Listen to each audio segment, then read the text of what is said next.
What if I were to suggest that you play a key role in the awakening world? And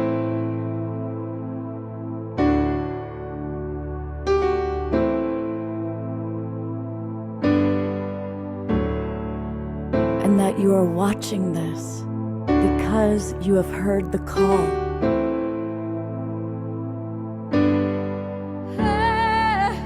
We can start right now by opening our hearts and minds.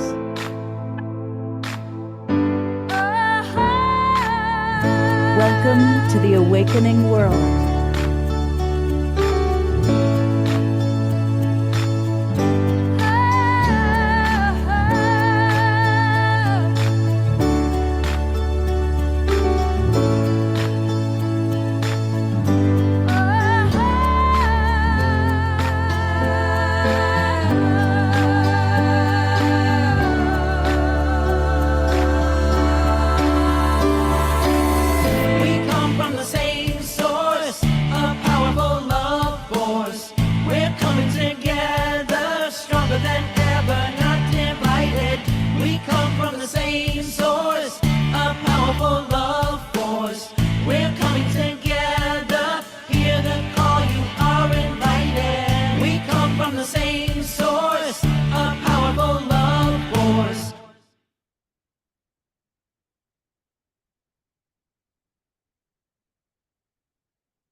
Good evening, everybody. Welcome to the Awakening World. I'm Love Coach Scott Katamas. I'm honored to be your host. And tonight we have conversations with remarkable people. And all the people that you're going to see tonight are helping to raise consciousness, just like probably almost all of you who are watching this show are. You know, we all have a different role to play. And so tonight we are going to meet some new friends and see some people that have been on the show before. Melissa Fike is back, and I'm really grateful that Melissa is here. She, of course, reads the Akashic Records, and she is helping me with co-hosting duties as Tangela is on vacation in Hawaii. Also coming back again is Victoria Shaw, wonderful author. We've always enjoyed her on the show, and she's got a fun new video announcing her TV show. She's a TV star now, so that's exciting. We have a new friend, Jeff Serra. You saw him briefly when I was live at the Enlightenment Expo. He spoke briefly, and he took wonderful care of my dog. I remember he was connecting beautifully to Jasmine Bear. So Jeff has a special place in my heart. Welcome back, Jeff. And a new friend is Tara. So we're looking forward to her beautiful offerings, and she's a very exquisite channel. And we have a new musical artist who's joining us tonight. And this is Kiranjot Kaur. And welcome. I'm really looking forward to you sharing your musical offerings with our audience. And always, of course, we have our beloved Omashar, who's here to get us off to a rousing start. Yeah, well, namaste and welcome, everybody. I don't know how rousing I'm going to be. I have chosen something a little bit more inner, especially after these last couple of nights with Sarwayne, and the veils are still really thin. I still have my grandparents on my shoulder saying, "Remember, we did this for you," and I'm going, "Thank you, thank you, thank you." And so, with that in mind, and also because we have Kiranjot tonight, I have brought forward a mantra for tonight, and it's Namyo Horenge Kyo, which basically means, one of its meanings is dedicating oneself to the mystic law of life and embracing the potential for growth, transformation, and happiness. So it's repeated again and again and again, and just get into it. I'm going to do Namyo Horenge Kyo. I'm going to pop it in the chat, and those of you watching on Facebook and YouTube and Humanities Team and all of our other streaming partners, welcome, welcome, welcome. Love you so much. And here we go into the cosmos.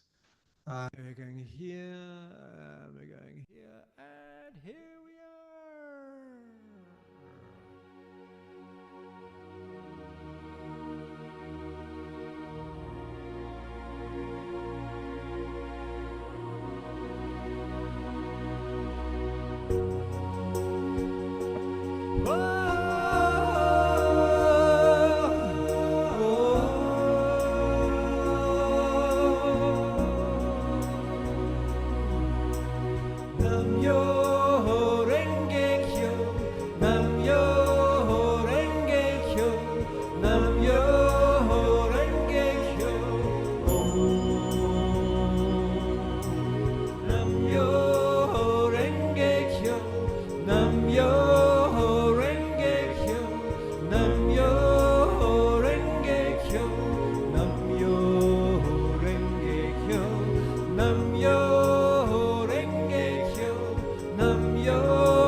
Let's all twinkle our beloved Omashar. What a beautiful, beautiful, what a beautiful version of words that probably most of us know, but I've never heard it put to music like that before.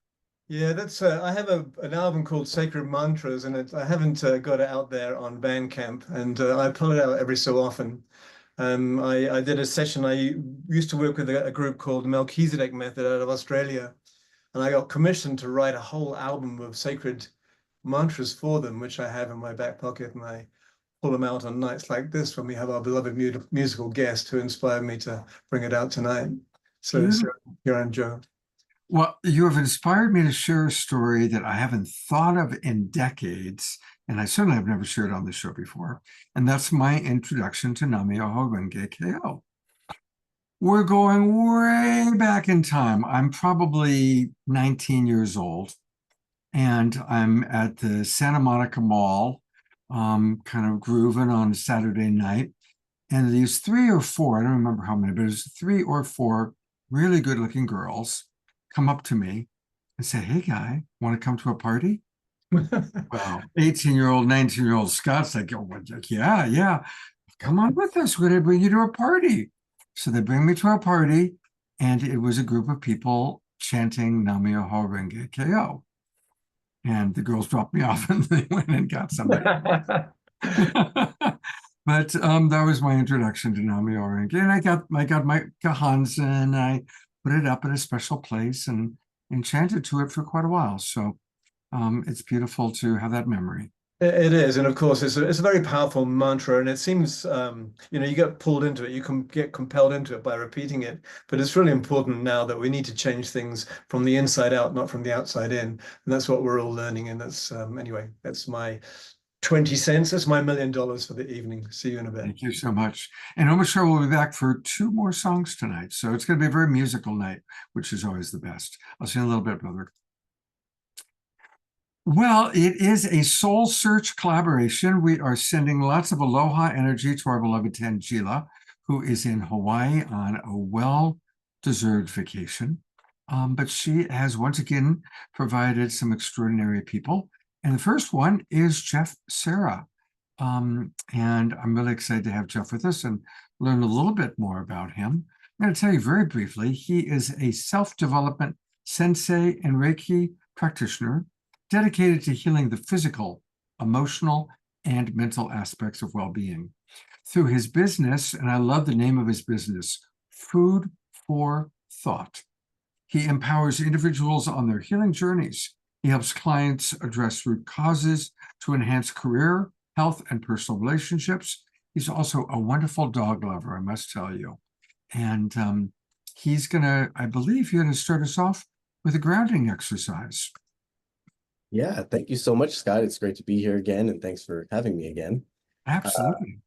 I would love to start us off with a little bit of grounding, and I'll share the Prithvi Mudra, which supports with healing ailments such as chronic fatigue, osteoporosis, weight loss, paralysis, burning sensations through the body, also supporting with nail, hair, or skin issues.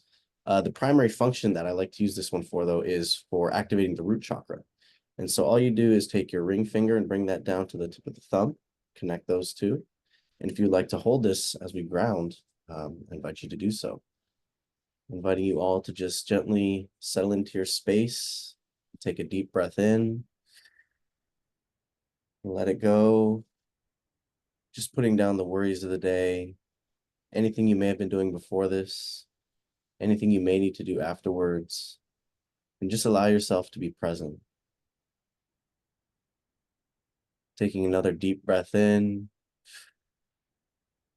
and letting it go. And bringing to mind anything you're celebrating, anything that's going well, anything you're grateful for. Just sitting with that and visualizing all the things that you're grateful for.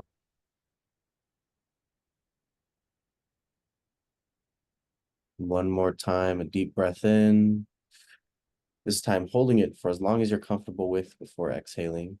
Bringing your awareness down to your hips, connecting to your root chakra, the base of your spine, and envisioning an energetic red cord extending from your tailbone, sending it deep into the earth, anchoring it to the core, just allowing that to ground you into your physical body in the present moment.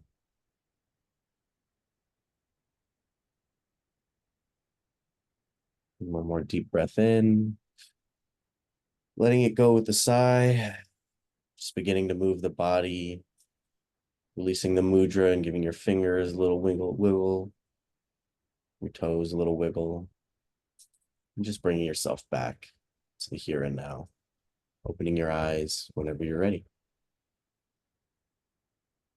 Beautiful. And want to open up to anybody in the audience, if you want to share what came up for you in terms of gratitude.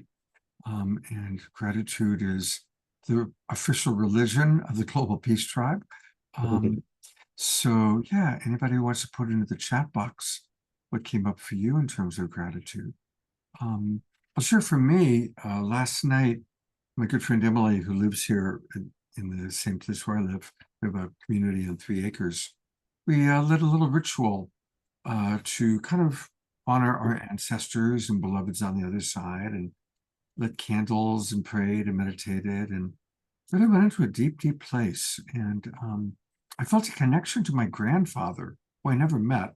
He died long before I was born, but I felt a connection to him, which was very special. So that's what came up for me in my gratitude.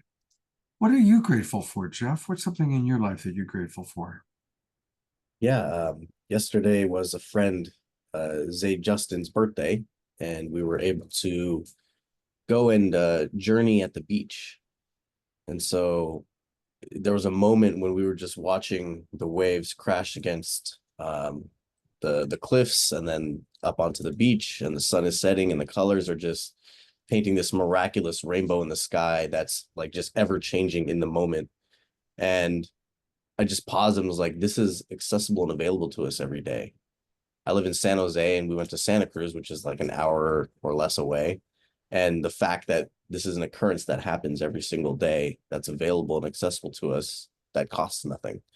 And the quality, the visual and everything about the experience was so much better than being in like a movie theater and watching TV or watching something else, right? And so it was just this moment of, we forget to really appreciate the simple things and what's always around us. And so just being in the moment and allowing that in, that's what I had a moment of gratitude for yesterday.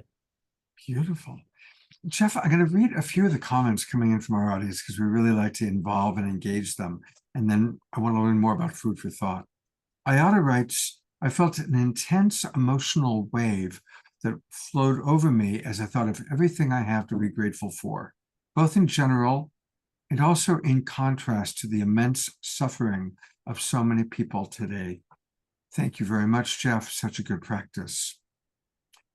Carol writes, I'm so grateful for all of you, for starters. I met today with a friend for lunch who lives here in Rhode Island. We originally met in Cairo, Egypt, and she just returned from a year in Dublin, Ireland. I'm grateful for friends all over the world. Ayada writes, Jeff, yes, Santa Cruz is so blessed that way. Glorious sunsets, beautiful beaches, and a big uncluttered sky. A couple of other gratitudes that came in. Beautiful from Eleanor, Joy, and Ian. They touched each other's knee at the exact same time, expressing their appreciation for each other. Dr. Laura is grateful for the entire multiverse. Boy, that's covering all the bases, Laura. Victoria is grateful to be here tonight and cannot imagine a better place to be this weekend. And then we have a question for you. Grace is asking you, Jeff, does left hand or right hand make any difference with this practice? It depends on the specific mudra. So the one that I shared was the Prithvi mudra, and that one is intended to be both hands, and they mirror each other, so it's the same. There are other mudras where they may not be identical, or both hands may be doing separate things. So there's one where the palm is out and the other one is receiving. There's one where it's kind of like a conch and you wrap the two hands. So it really depends on the mudra itself. What's happening though is our hands are a circuit board for the physical body. And when we make those connections, it's sending a variety of signals throughout, connecting various things, whether it's physical, energetic, spiritual, to support with the intention of the mudra and the meditation. So it does make a difference in that specific one, no. Okay, great. Thank you. Thank you for that. I want to read just a couple more quick comments, just because they're kind of fun. Susan S., we have three Susans always with us, but Susan S. writes, today was the Breeders' Cup and I won.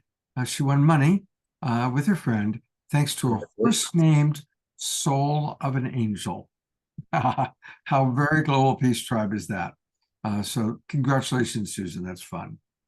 And Sylvia, whose birthday it is today. So Sylvia, let me know if a little bit later on I can bring you up and honor you. But she writes, I'm feeling my heartmate Brad, who lived in Santa Clara and loved the boardwalk at Santa Cruz. And yeah, I also have wonderful memories of the boardwalk in Santa Cruz. And just some empathy to our friend George Noble, whose cat, Shadow, was attacked and killed by two German shepherds, I guess 2 nights ago. He buried her on Thanksgiving night.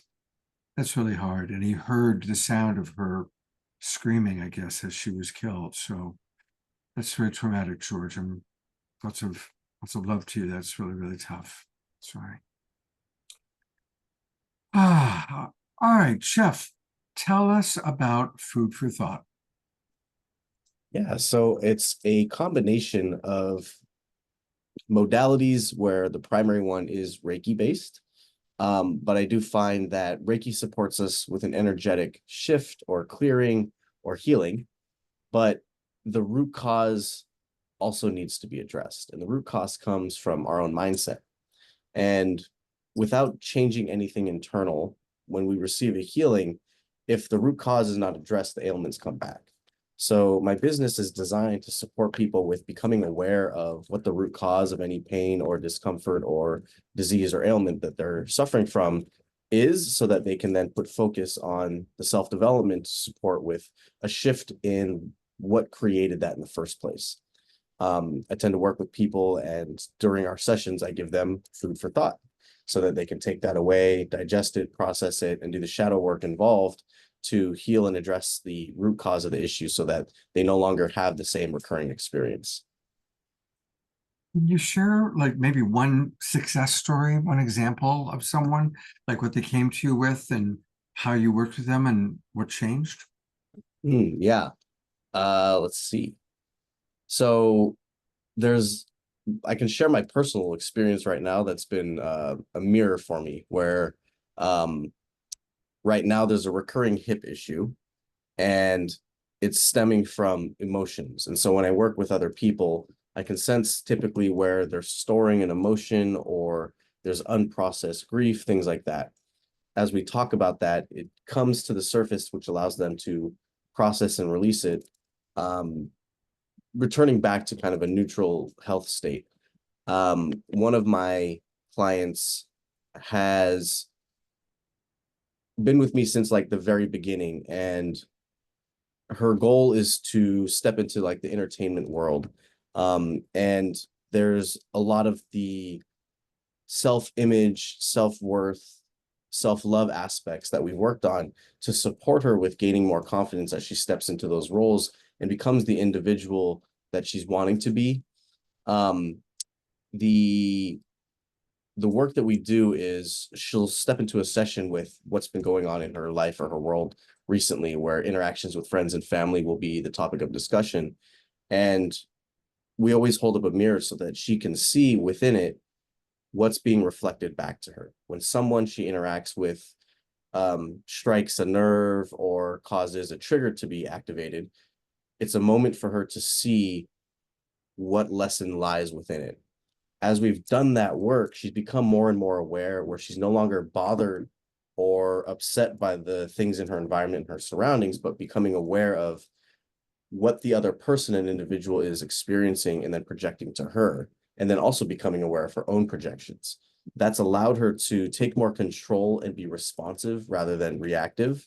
And it's been about 2 or 3 years that we've worked together on a regular cadence where we meet now. I think we've spread it out. We meet about once a month, and she'll just bring to the table whatever comes up.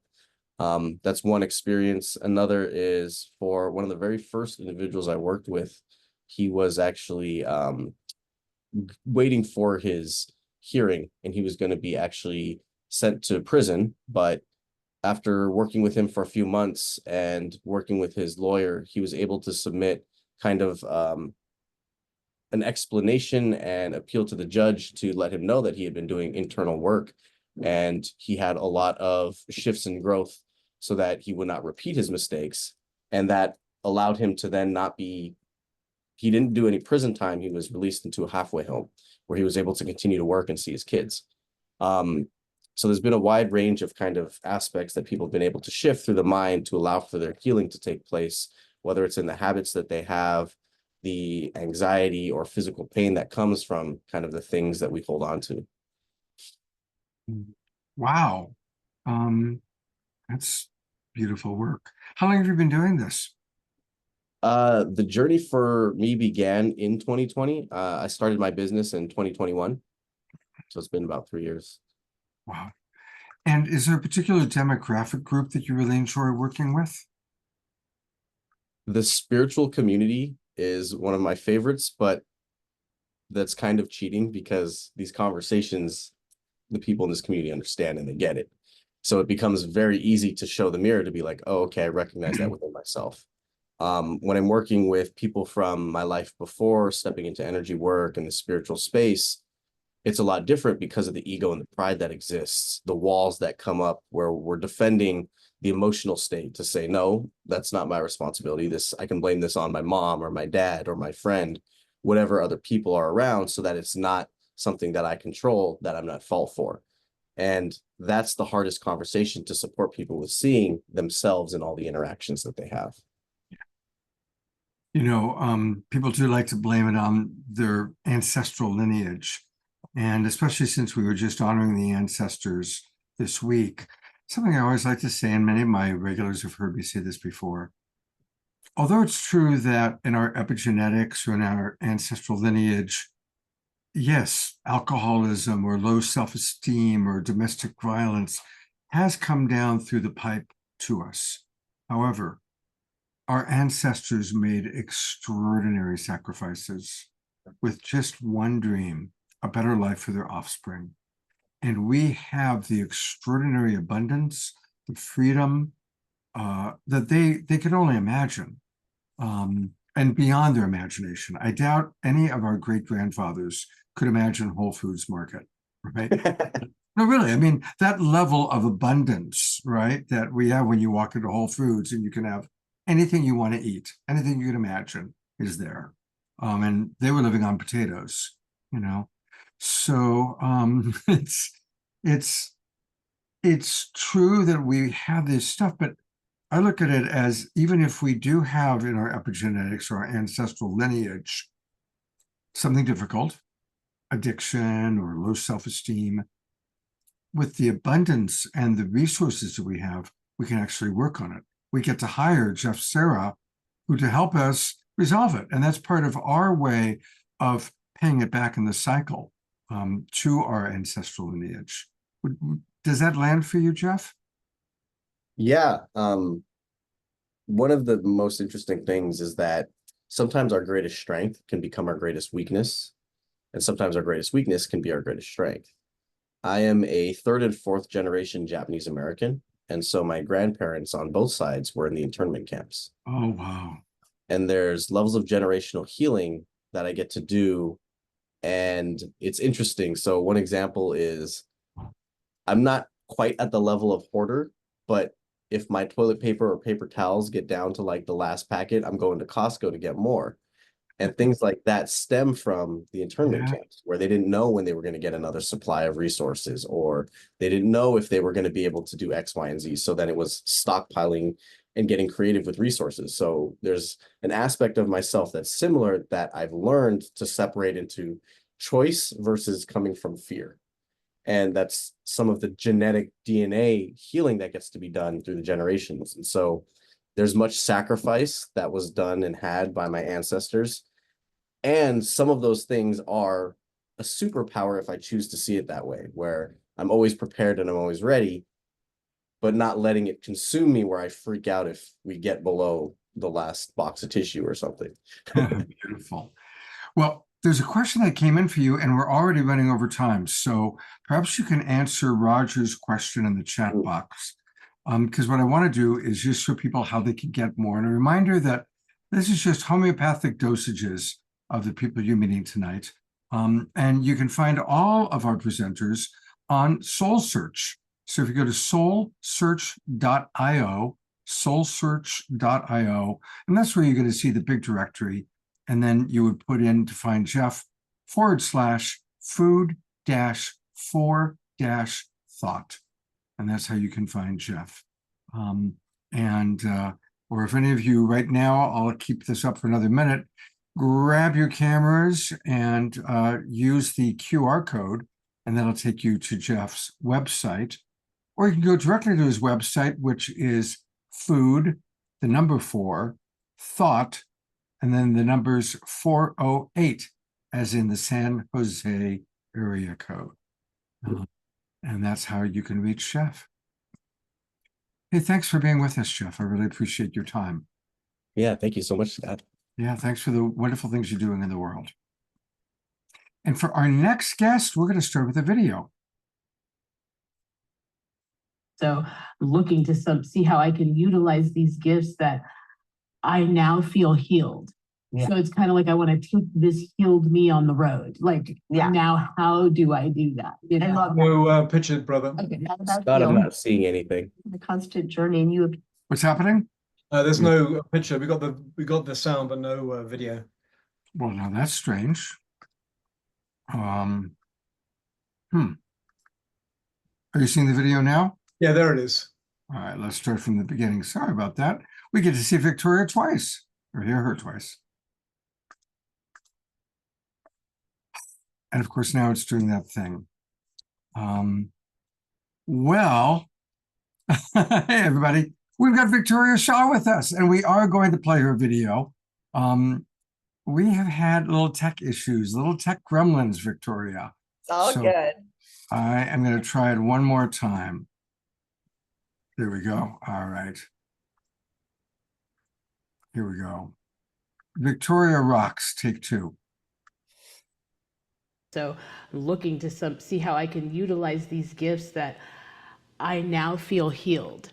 So it's kind of like I want to take this healed me on the road. Like, now how do I do that? You know? I love that. I'm going to stop one thing that you said about healed. We're always in a constant journey, and you have healed so much. Yes, not completely healed. Well, the reason I don't even use the word healed usually, because oftentimes people have this connotation with healed. I was broken and now I'm, and you were never broken. Totally. You've always been whole and amazing. Yeah. And you're on a growth path and a growth journey. So you keep becoming, you keep becoming who you are more and more and more and more and more, right? Yeah. That's what that growth is about. Beautiful. You know, I love this sequence because it brings up something actually that I also believe. So I want to check in with you about it, Victoria. And that is, again, this idea of being healed. You know, we live in a culture where it's like everybody wants it now. But one of the things that I've observed, and I'm curious what you think about this, is that our big wounds, the childhood trauma, the big wounds, it's like a big scar. You always have something there. And people that are looking for it to just go away or be completely healed are usually going to be disappointed. Whereas I like to support people that are big wounds. We want to learn how to honor them and manage them. So I'm curious how that lands for you. I think that's really beautiful. I mean, my background is as a psychologist, it's as a counselor. But all of that, or at least the counseling thing, happened after my intuition woke up. And when my intuition woke up and I started doing readings with people, I would see that wounding. That's what would happen. I would be doing a reading and my guides or their guides would say, hey, you know, that thing that happened when you were 7.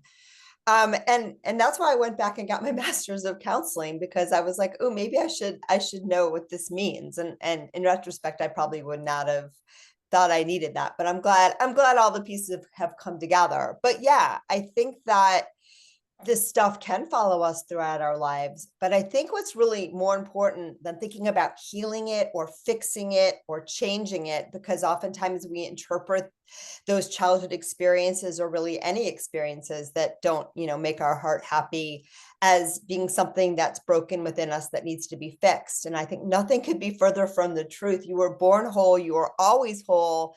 We just forget it sometimes. And so healing, if you want to use that term, is remembering. And it's the orientation that you take to all parts of yourself, including the parts that are hurting, that to me is the foundation of enlightenment. It's not fixing anything. It's not getting somewhere. It's learning to live more in alignment with who and what you really are, while also allowing all those other parts of yourself to be there too, and to love them and soothe them. And then they don't feel so troublesome anymore. Beautiful. Well, kind of like I asked Jeff, similar question. It's always fun to hear success stories. So share with us a story or two of people that you've worked with as examples of your work. Oh gosh, I don't know. I'm used to giving readings on this, much easier. Success stories. I don't know. I've been doing this for 15 years. And one of the things that I love actually is when I see my clients not even realize the growth that they're having, you know, when you say to someone because what happens is, right, we're ever expanding beings and life keeps happening for us. And so I think a lot of times we don't see the progress we're making. We don't see any of that. But I remember, and this is actually Lori's episode on the Soul Search TV show. And Lori was someone I met right after moving to San Diego. So about 2 years ago. And her reading was done this summer. And, you know, she was looking as if we were reinventing the wheel in her, you know, I want to love myself more. I want to honor myself more. And this is just so hard. And I remember her guide saying to her, Lori, would you have asked that question 2 years ago? Would you even be thinking along these lines? And she was like, no. And so I think that often happens, you know, in terms of, you know, this enlightenment, awakening, personal development, spiritual journey, whatever you want to call it. We're all on it. We're all on it all the time. And I think sometimes we just, you know, we need to stop and shed the light on our own progress. So I don't know if I have any amazing stories that I can bring to my mind. But to me, like every reading and every interaction I have with another human being is a miracle, right? Because every moment that we can be aligned, even if it's just for a millisecond, with our own inner wisdom, with our higher selves, with our soul, and see the world and ourselves and our lives from that perspective, even for a millisecond, to me, that's a miracle. And it's just such an honor to be a part of that journey for so many people. And I know you get to do that too. So you know what I mean. Well, you know, we didn't talk about this prior to the start of the show, but would you like to do a spontaneous reading for one of our global I could. I like doing readings because then I don't have to think. I'm channeling anyway, but oh, well, now this is awesome. So okay. But I like Q&A too. It's all good, Scott. You just tell me what to do and point me in a direction, I'll go there. All right. Well, who would be interested in getting a very spontaneous, right this moment reading from Victoria? And if you're interested in doing that and receiving it, it's easiest if you click the raise hand feature, like that little guy right there that I just raised. How about birthday girl? Yeah, that's a brilliant idea. Let me find Sylvia. Where are you, Sylvia? Where is she? I see the hands raised. I've got her on. So, oh, okay, great. You look familiar. Either we've just been on here together. I haven't given you a reading before, have I? I'm trying to remember.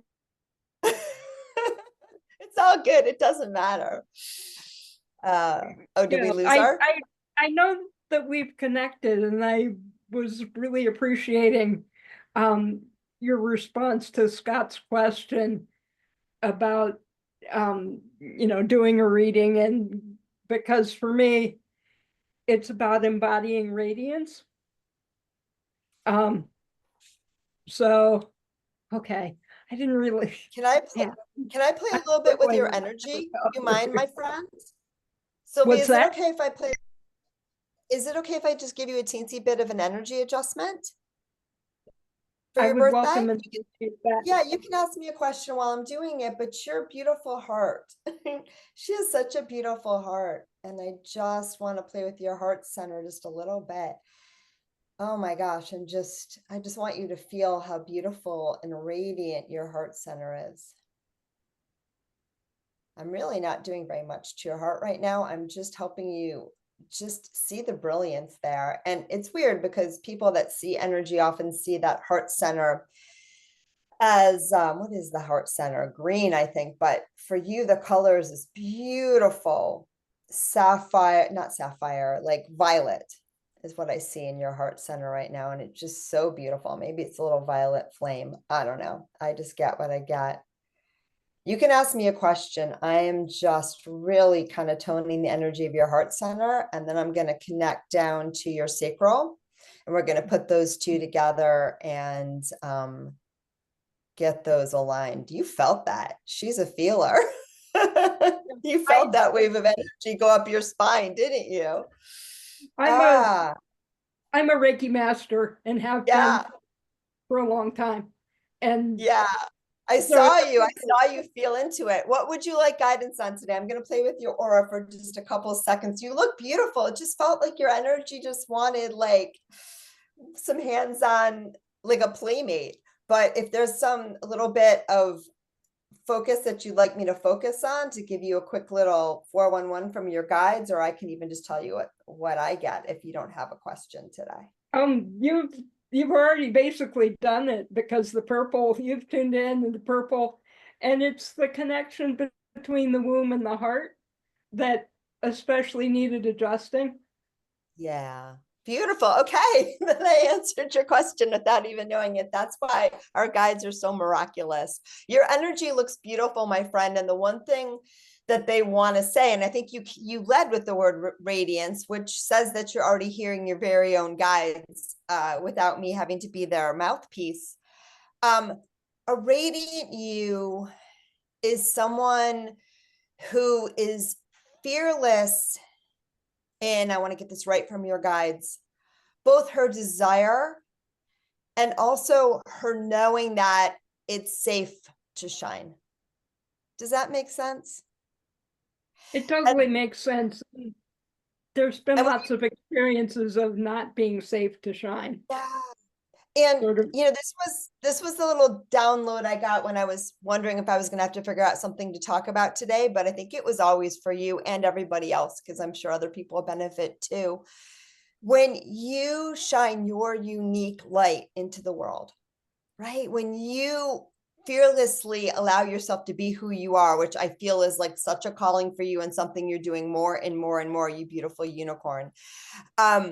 It's the greatest gift that you can give to the world. It is the greatest gift that you can give to the world. It is what you came here to do. And so I just want to honor you in aligning yourself to do that more and more and more. You're just beautiful and happy birthday. You might appreciate, I say, I share my unicornness. Love it. It's beautiful. So thank you very much. And thank you, Omashar, for connecting us in this way. Yeah. So sending you a ton of love and birthday wishes, my friend. You know, while we've got you up, Sylvia, I'm going to put the full spotlight on you, if you don't mind, for a moment. And I just want for us all to send maximum grace to Sylvia for this new cycle around the sun that begins today. Maximum grace for radiant health and love and support in all forms. Maximum grace for our beloved Sylvia.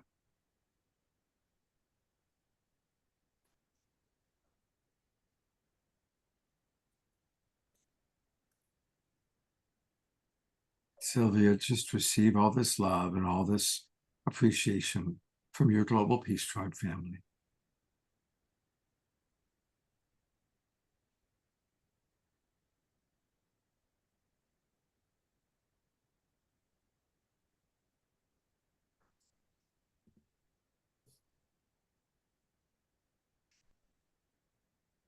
Thank you, everybody. How's that feel, Sylvia?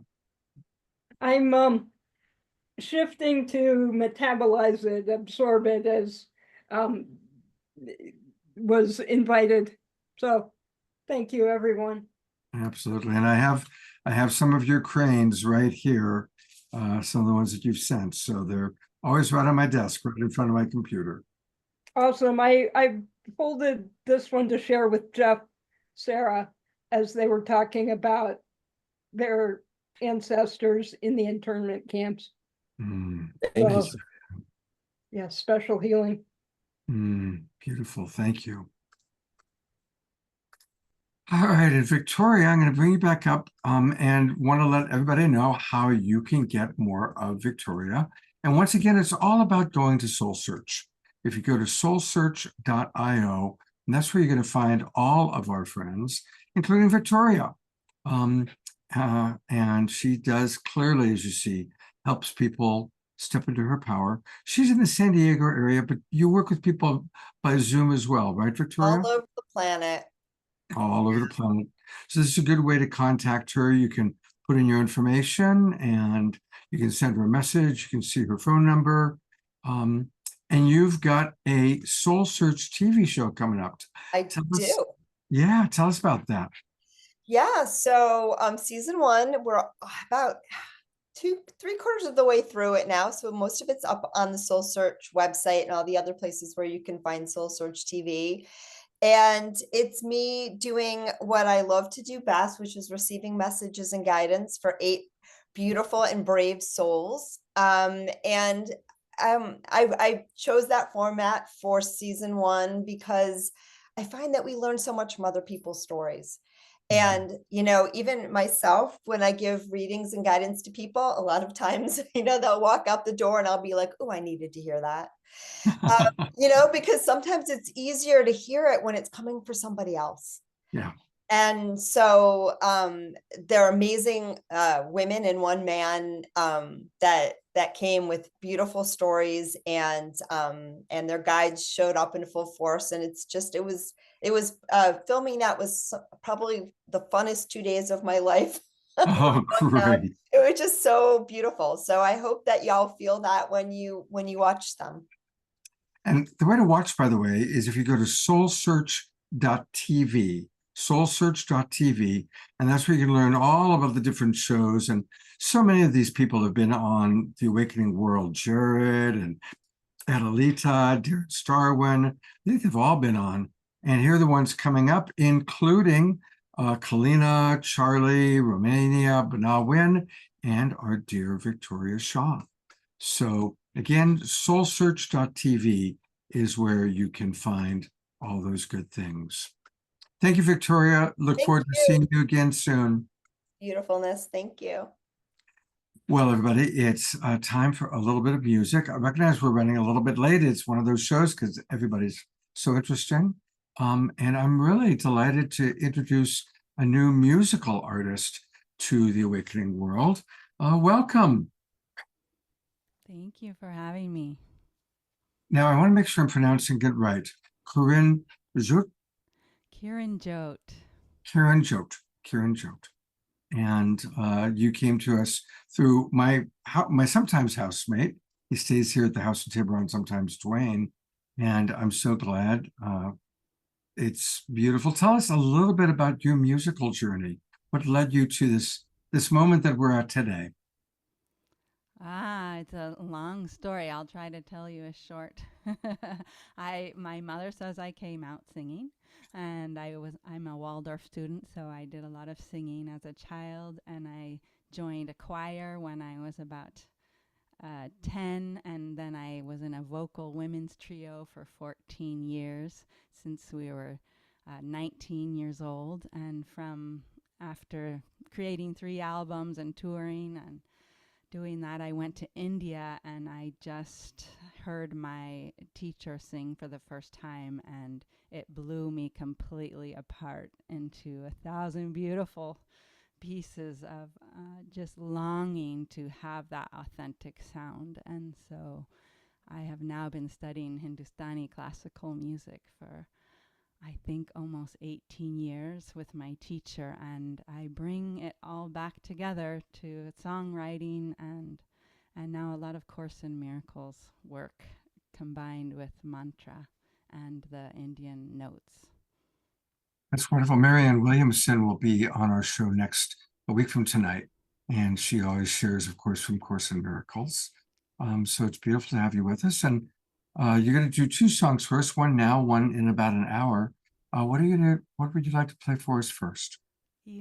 Just because we have to be in the flow of what's happening, I had planned something else, but now that it's Sylvia's birthday, and maybe there's other birthdays as well, I love to sing this birthday song. It was actually written by one of my vocal trio, Alex Autori, wrote it for her child, and then I helped write some of the verses.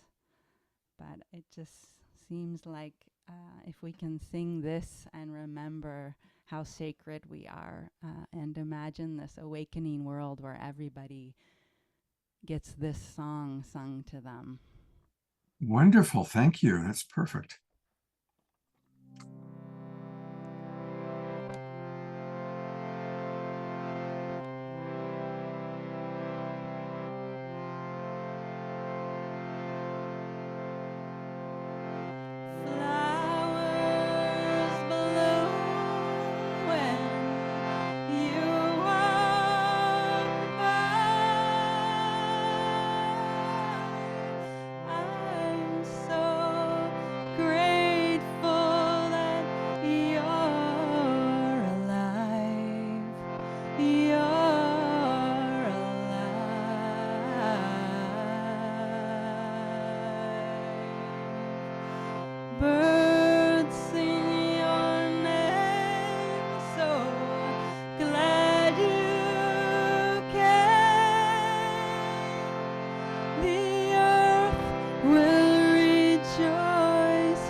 the sun and the moon and the Milky Way too. All the earth creatures conspire with you, and the birds and the bees and the hummingbirds too. Hummingbirds too.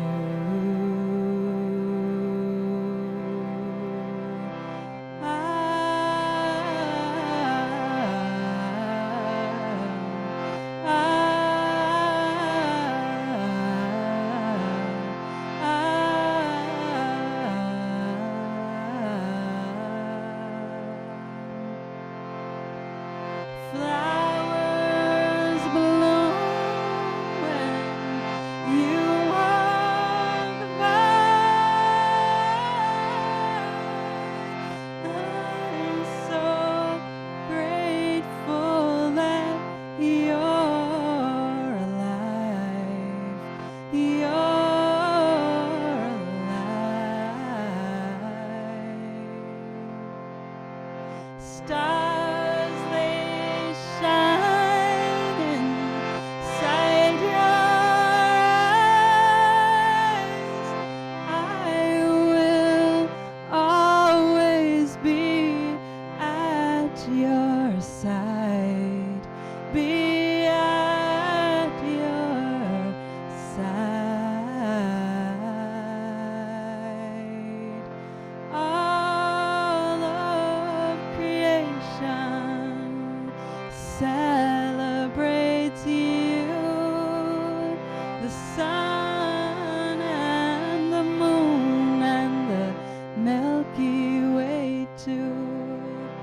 All the earth creatures conspire with you, the birds and the bees and the hummingbirds too. Hummingbirds too.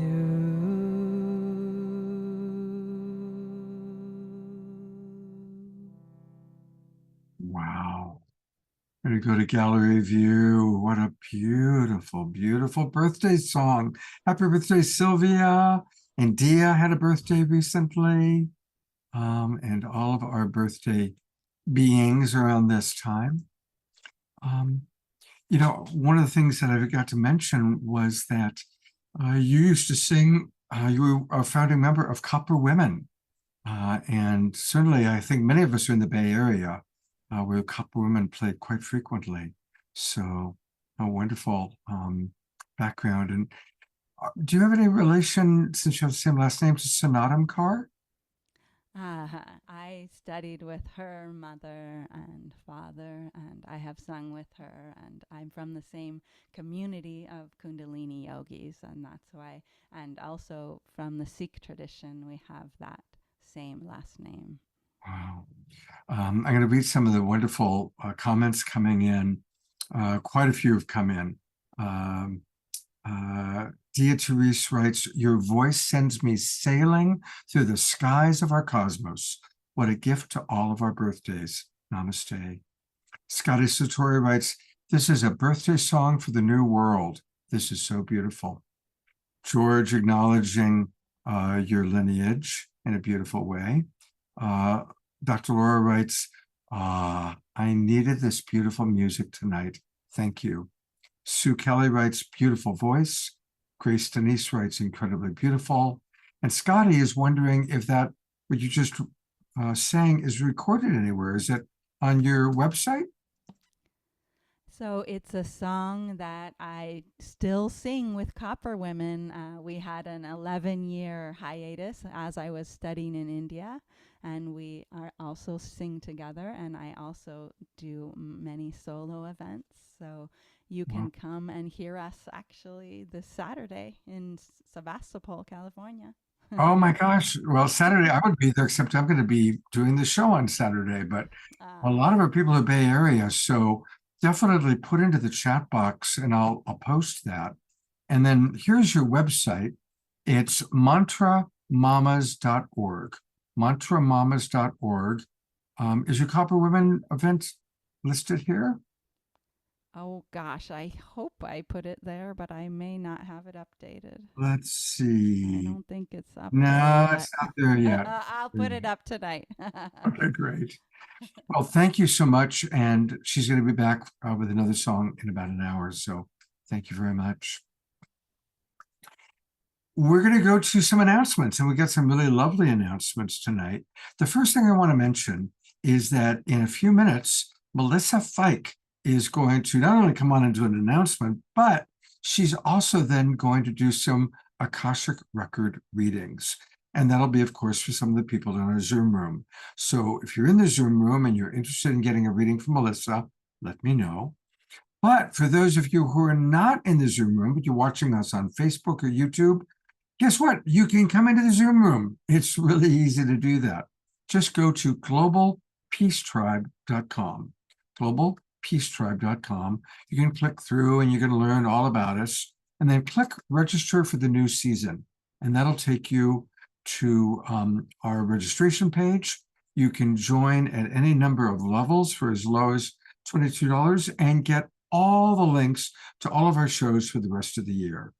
We do 2 or 3 shows every week, and they're all wonderful.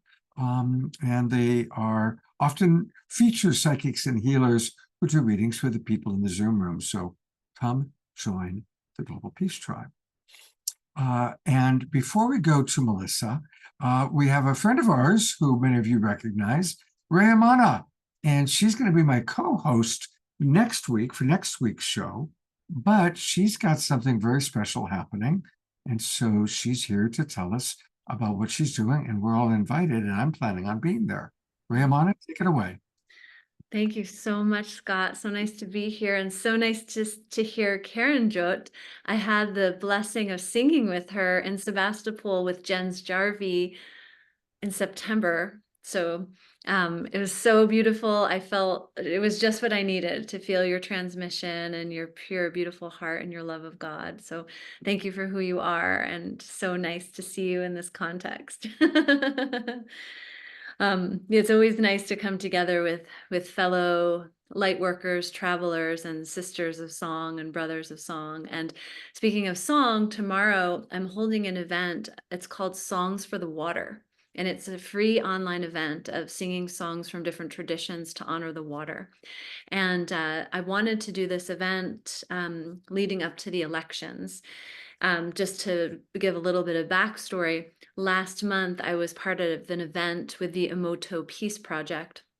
Michiko Hayashi, who was the assistant of Dr. Emoto while he was living and doing his work with water. Michiko is his assistant, and then after he passed, she carried on his work. And so she's been in Japan and traveling around the world, sharing the messages about water and how water is a reflector of our consciousness. And so we did an event last month with David Wolf and Michael Joseph, and talking about the power of water, and it's our relationship with water.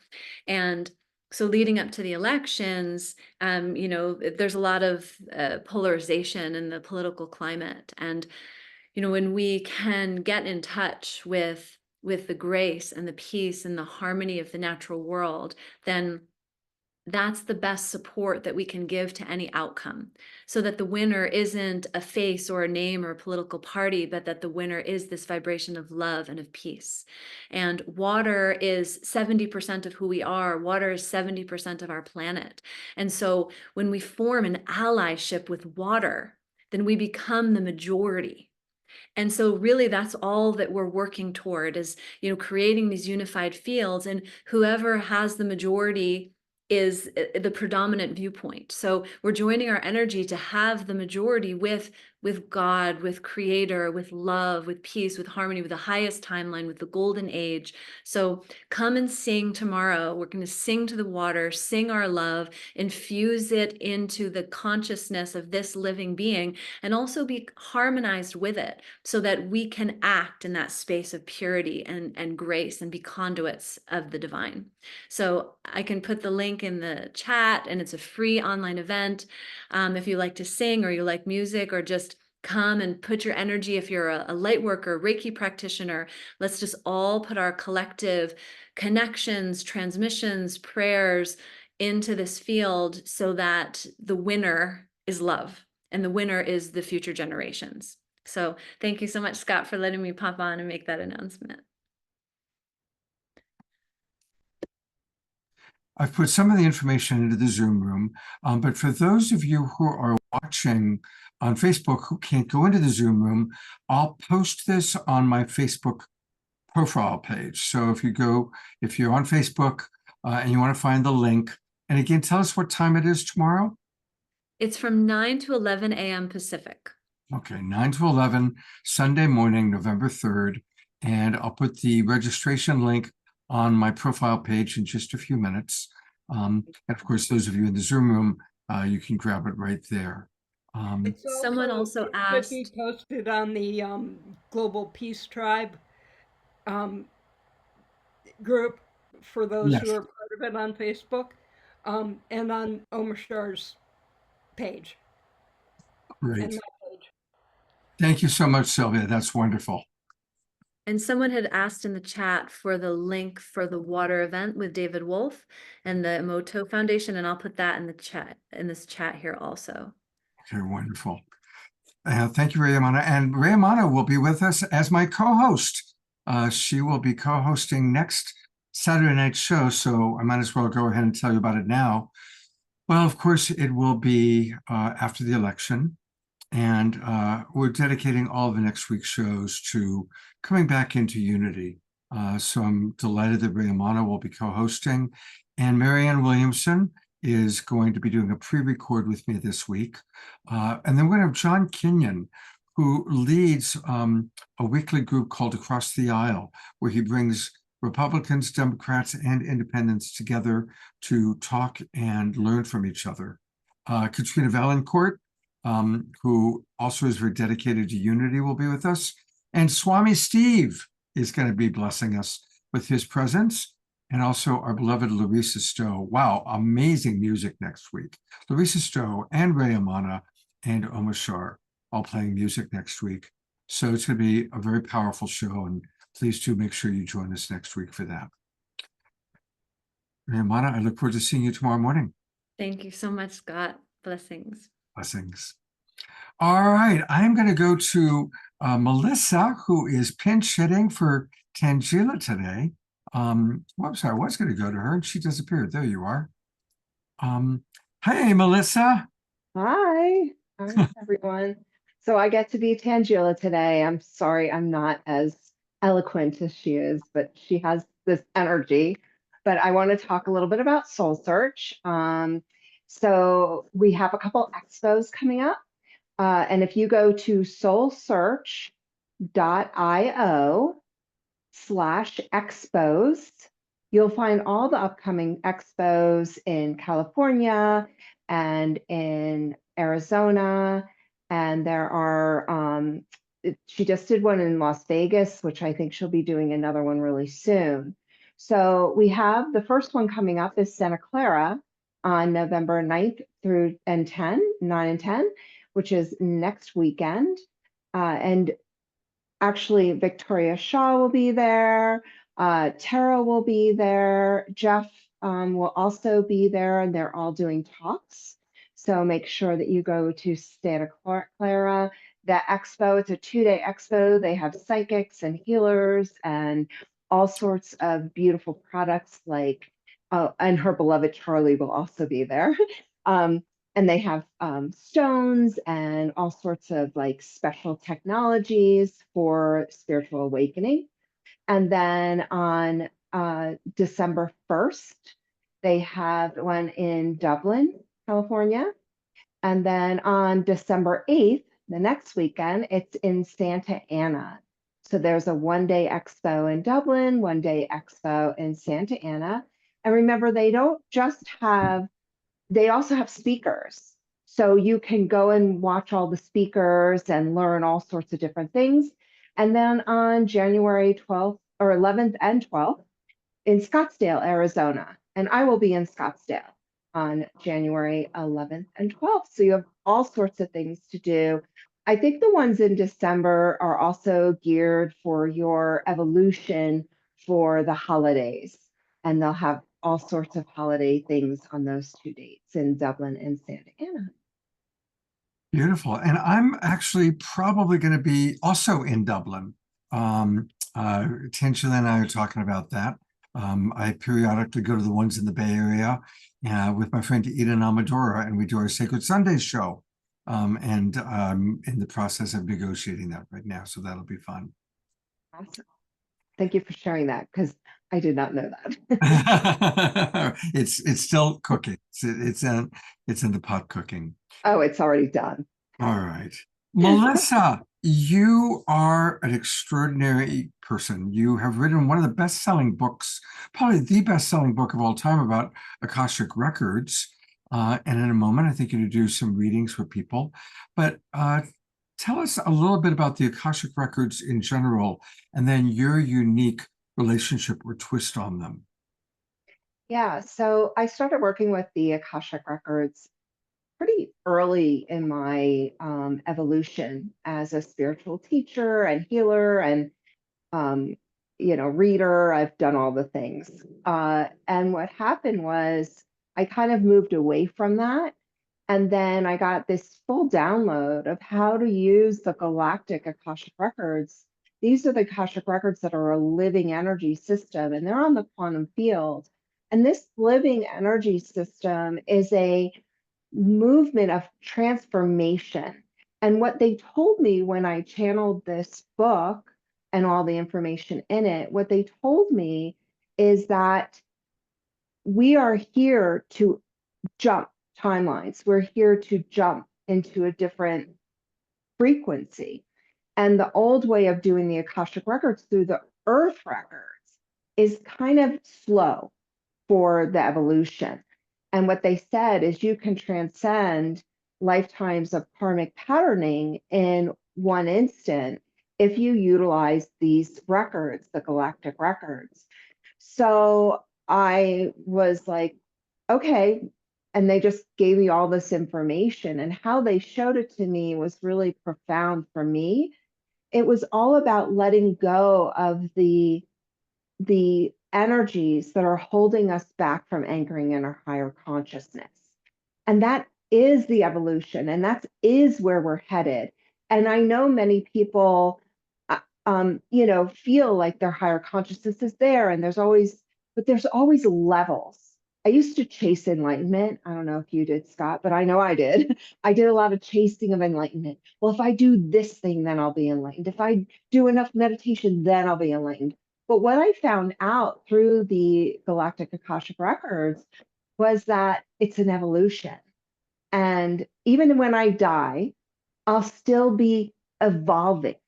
And that's what we're here to do. So as we move from 3D to 5D, or if we're already in 5D, whatever camp you're in, we're still evolving. So even when I work with my own higher consciousness, I always know that there's new opportunities and possibilities of bringing more of that through, especially in the heart wisdom. Beautiful, beautiful. And what's your vision for our future? Like, as you tune into the Akashic Records, do you get a vision for where we're going? Yeah, it's right now we're still in that transitional place of duality, and we have to be okay with that. So it's not about perfection, it's about awareness. And the awareness is really the key to our transformation. And meaning that if I have a moment where you're human, be okay with that, because we're still living duality. We are jumping timelines, but we can't move from 3D duality all the way into unity consciousness in a split second. It would burn a lot of people out. And most light workers and starseeds have come here knowing that it's going to be a little bit of a wonky energy, because duality is wonky. And we're like, okay, I see the wonkiness. I love the wonkiness, and I'm okay with being wonky within. And I'm okay with also recognizing when I have to be honest with myself and look inside. Like Omashar said earlier, it's all about the inner work and the inner connection. It's really not work. It's the inner connection with you. But what happens is we have all these lower frequencies that get all entanglement. And that's the way that they showed it to me in the quantum. All these lower energies of ancestors, of traumas from childhood, it gets all wrapped and entangled up. And once we start releasing that, then we have more opportunity to bring in a higher frequency, to bring in our higher consciousness. And that's, and those are the higher states of consciousness, because really what we're here to hold are higher states of consciousness, like oneness, bliss, unity consciousness, joy, inner peace. And the more of us that can hold that for longer periods of time, because it's okay to be human too. Like you're going to cry sometimes, you're going to feel a little off center, and that's okay. But bringing in that energy is really holding that space for everyone. That is true service to all. Wow. Thank you for that. It's very inspiring because obviously, people are really afraid of what might be happening in the future. There's a lot of fear stuff going on in the media. And climate change is real and people are being impacted by it. And nuclear war and Gaza, Middle East, there's a lot of scary stuff. So it's beautiful to hear a positive vision for the future. Well, it really is. And remember, duality is fighting to keep its power. It's doing a lot of work. And we can't fight duality, because that energy, if you keep fighting that, nothing will happen, because it's pushing against itself. So in the way that I was shown through the Galactic Records was to actually recognize that duality is part of our experience here. And I'll be honest, like, to be honest with you, if I died tomorrow and whatever happens, it's okay, because guess what? There are more Earths, there are more opportunities, there's a lot more planetary systems that are in duality. Now, does that mean that I'm afraid of what might happen? No, I'm not. Do I want that to happen? Absolutely not. That's why I want to hold a higher frequency, because that's the way we're going to transcend that fear. Remember, in the Course in Miracles, there's only love and fear, and only love is real. Right. Oh, thank you. I always enjoy your presence so much, Melissa. And I see we have a couple of people who would love to receive a reading. We're going to go to Kathy first and then to Pat. Kathy, you are on camera. Okay. Okay, great. Hello. Hello. Do you have a specific question that you want me to go in and ask the records? I was going to ask you how you work. I'm not familiar. Sometimes people don't want specifics. Sometimes they do. You know what? The records, my sense is that if you have something specific, we'll see what comes up. How's that? If you don't? Well, could have several, but I think that I've done a lot of work recently. It's been several years now, and I feel like sometimes I get to a good place and I've worked on so many things and try to move past things, but like you were saying, I feel like I get still dragged down, and I feel like sometimes am I being pulled back? I mean, I know I'm not regressing, but sometimes you have those moments where you're like, oh my God, like, I don't want to say, is it ever going to end? Because obviously we know there's always going to be something to work on, but I just have, I think, more moments sometimes where I'm very, I try not to be as emotional. I've done a lot, being empathic is just not, sometimes I know it's supposed to be a blessing, but sometimes it's like, oh my God, right? Yeah. So, do you want me to go into the records and see what I can clear? Yeah, that would be good. Okay. Or what I need to maybe focus on, or I could do. Okay, let's see what they have to myself. say. Yeah, That let's would be great. see. Thank you. So when I go into the records, it is helpful to get your full given name. Do you feel comfortable with that? Do you want my Your birth name? given, yes. Okay, So that would be Kathleen Ann Catone. Okay.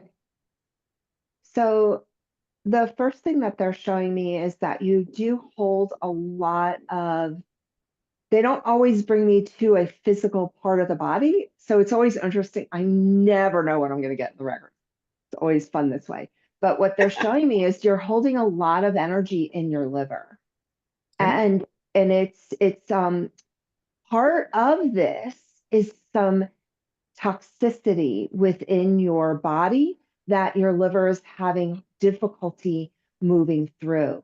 And they actually show me that something within your childhood activated that. And it had to do with your mother's line. It's not always a direct correlation. I just want you to be aware of that.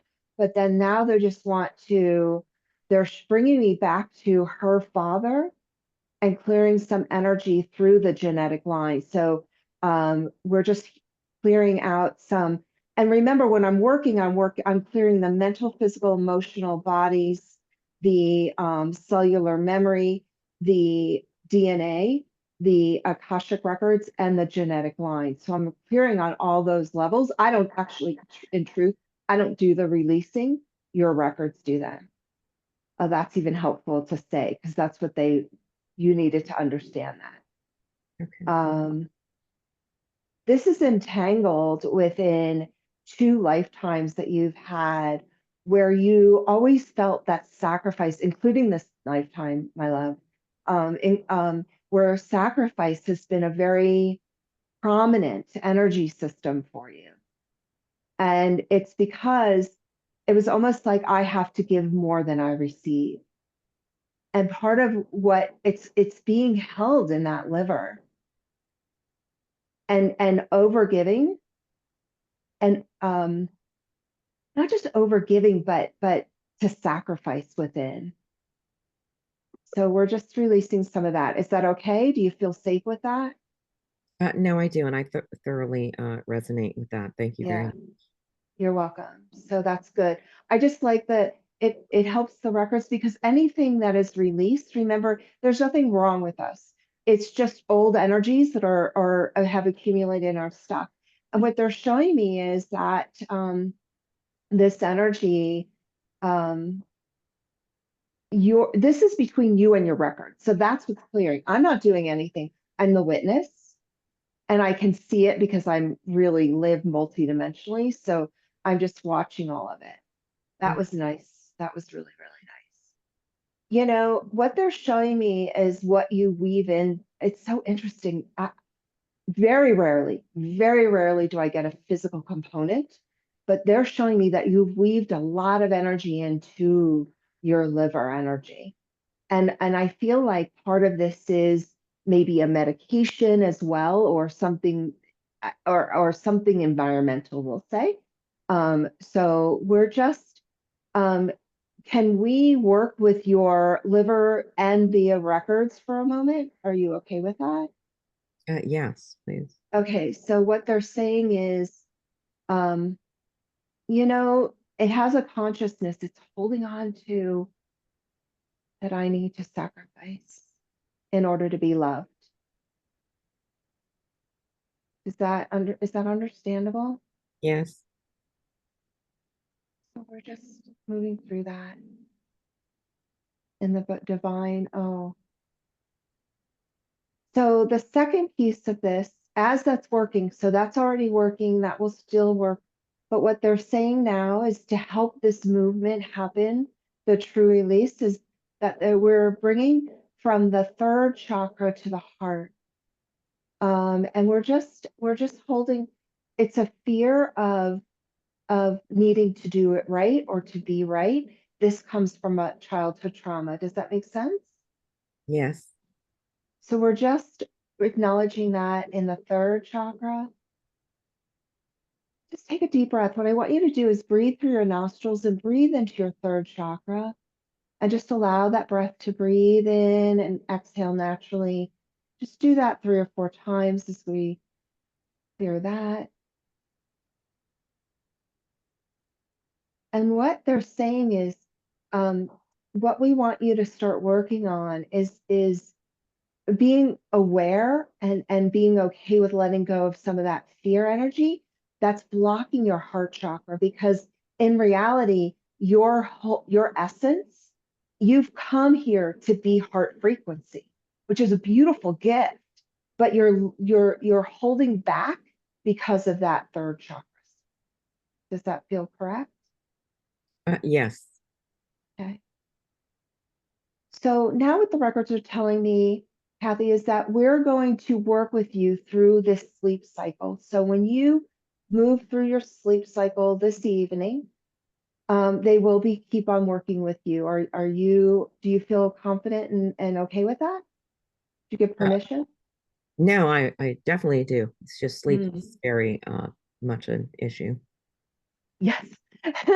And even if you wake up, they'll still be working with you. So if you wake up with dreams, do you experience that? It's a movement of energy. So that's what they're doing. Is that okay? Yes, thank you. That feels complete. Do you feel complete? Yes, thank you very much. I really appreciate that. Thank you. That was beautiful. Thank you. We are so grateful to the records and this healing and this experience. Because there is no healing. I don't believe in healing. It's really reading. Thank you. You're welcome. And I know I'm way over time, so they wouldn't. Tonight's we're just going to go a little bit later because Pat would really love to receive a reading from you. So we're going to go a little bit long tonight. Awesome. Thank you. So Pat, yeah. Hi, Pat. How are you? Doing Wait, good. where'd you go? Thank you. What can I do for you? Is there a message from my Akashic group for me? All right. Yes. I feel I'm going through a major transition. Yes, I see it. I see it. Wow. So yes. Can you just state your full given name? It just helps to activate the records a little clearer. Yeah, Patricia Lloyd Bergstresser. Okay. So this may be out there, but this is what they were showing me. You are bringing more of your galactic wisdom. Yes, that's what I'm feeling. Okay, yes. So good. I'm glad that we're on the same page, because I was like, oh, we're going there. Yes, we are. What they're showing me is there's 2 levels to you. Part of your wisdom, you are a multidimensional soul. You are a multidimensional being, which means that you are you have what I call them the spiritual adventurers. They're the ones who are like, oh, we're going to go to this planetary system. We're going to learn this. We're going to go to that planetary system and do this. That is you. And right now, the alignment that's happening is 2. One is your expression, the Andromedan expression. Yes. And you're bringing in through a lot of wisdom of that. And what you're going to be doing with that is sharing it so energetically and writing. So you don't have to write anything specific. Even if you're doing it in your own journal, it's actually activating the collective consciousness, which is one of your gifts. Oh, I'm getting so many chills. I'm so grateful that thank you, Scott. So even if you're writing it down in your own journal, it's not about sharing. Like, people think we have to blah, blah, blah, everything out into the world, but we don't. Because energetically, when you're doing it and when you're in alignment with that and bringing through that wisdom, it's reverberating out into the system. You can even do it on your own Facebook page. You can do it on whatever. It's about the collective. And you, my love, you are here for the collective. That has been your mission for a very long time, but you're coming online in a whole different way. And they are honoring you. And I see all your galactic councils there's about 10 of them that work with you, which I see what I know the galactic, I work with a ton of councils myself, but they're all coming online and they decide like these 3 people and these 6 people are all coming in and giving you information. So they're saying a lot of automatic writing and let that come through. Okay. And the second planetary system is the Lyran system. That's starting to come online, but the Andromedan is pretty clear and pretty significant. Does that make sense to you? Yes, definitely. I connect with the Andromedans. Yes. Yeah. Well, I see that. Like, but you have to understand that you are that, right? So that you already are that energy and that you're bringing all that in. They're sending wisdom because you're human. See, the Andromedan councils can only bring in so much frequency. They have to work with the human to anchor it into the human energy system and into the collective consciousness of the energy system. So I am so honored, Pat, that you are doing this mission and you're doing a beautiful job. And I am so grateful to you. Thank you, thank you, thank you. Thank you, thank you, thank you for confirming this for me. I'm grateful, grateful. Thank you, Scott. I'm That's just beautiful. Very grateful. My pleasure. Thank you, Pat. Thank you, Melissa. Wow, you're so good. You're so good. I love how you do, and you do it with so much love. Again, of course, you can find Melissa on Soul Search, and you can also find her on her own website, which is her name, Melissa, Melissa, Fike, F-E-I-C-K, Fike.com, melissafike.com. And are you booking sessions? Are people able to Zoom with you? I am. I work with people all over the world and I do Zoom sessions. And then on November 10th and 11th, I am doing a 11/11 gateway transmission and activation for if you go up to the top, it should be on. Yeah, that's it. Yeah.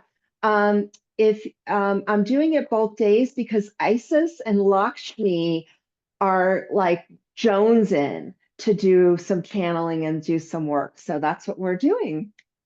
Beautiful. And it doesn't conflict with what we're doing on November 11th, which we'll talk about a little bit later on today. So beautiful. Again, you can find this if you go to melissafike.com/1111-portal, or just go find it at the top toolbar like I did before. Is there anything else you'd like to share with people, Melissa? No, I'm just really grateful. Those were beautiful readings. They were very, so special. So thank you. Oh, thank you. And Melissa will be back with a little bit of Soul Search promo. And by the way, I'm coming to Sedona in early to mid-December, so I look forward to hopefully seeing you in person. I can't wait. Yeah, that's going to be fun. All right. We've kind of instituted prayer, and I forgot to check in with you beforehand, Omashar. But the song that we're going to have Omashar music coming right up. Is this a good time for us to do our group prayer based on the songs that you've chosen? Oh, he disappeared. He's back. Yes. Okay. First off, I want to acknowledge our beloved friend, Andrew Kane, who's gone through a little bit of a challenge recently. He's actually in the Zoom room with us tonight. I think he's got his camera off. Oh, there he is.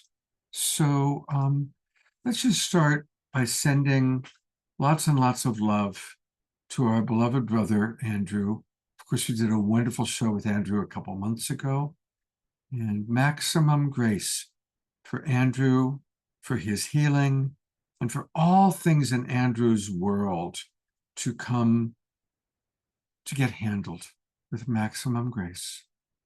So everybody just tuning in to your cosmic, spiritual, angelic self and sending love and maximum grace to our beloved brother Andrew, whom we love very, very much. Maximum grace to Andrew.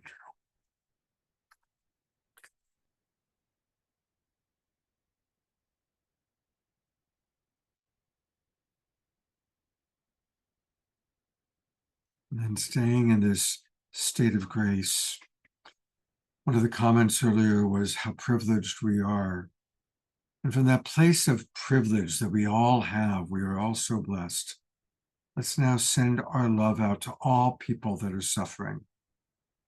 Our brothers and sisters in Gaza,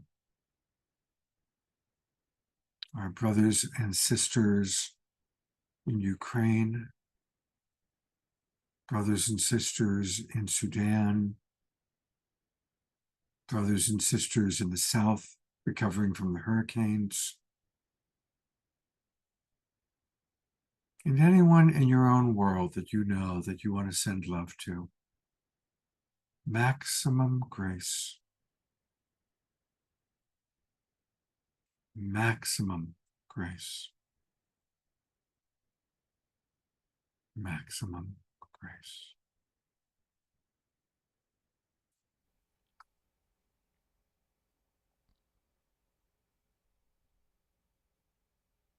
Take it away, brother, whenever you're ready.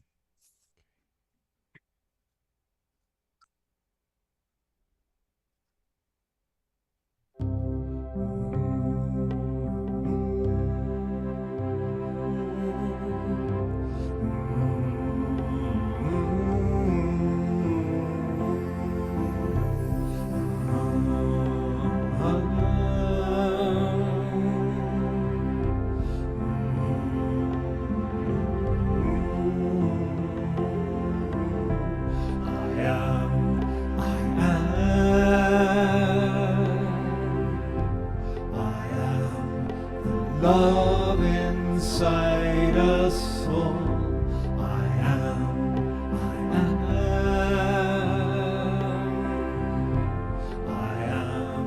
the heart, I am the soul. It's in every one of us, the heart of us all. I am. It's a guiding force of us, the way of the universe. I am.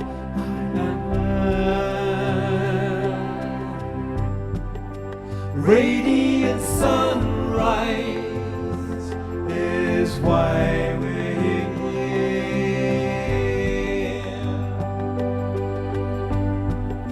Heart streaming light into our atmosphere, where life is dear and love will free us all. I am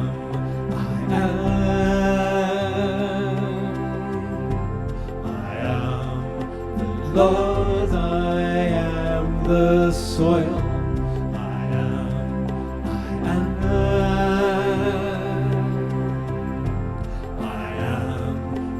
Heart, I am your soul.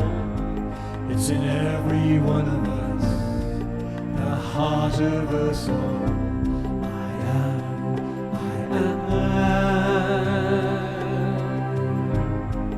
It's the driving force of us, the way of the universe.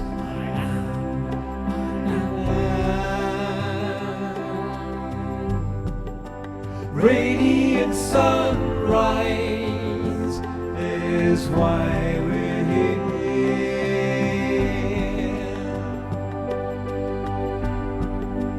Heart streaming light into our atmosphere, where life is dear and love will free us all.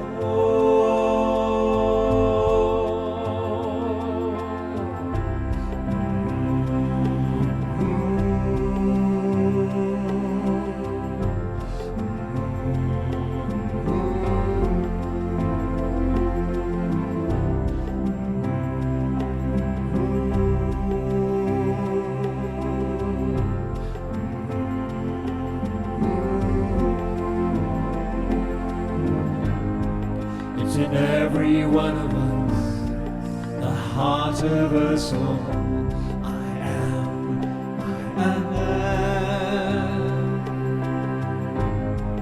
It's the driving force of us, the way of the universe.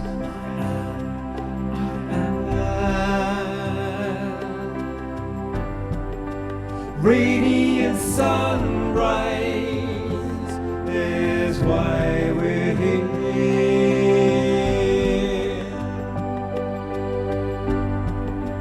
Heart streaming light into our atmosphere, where life is dear and love will free us.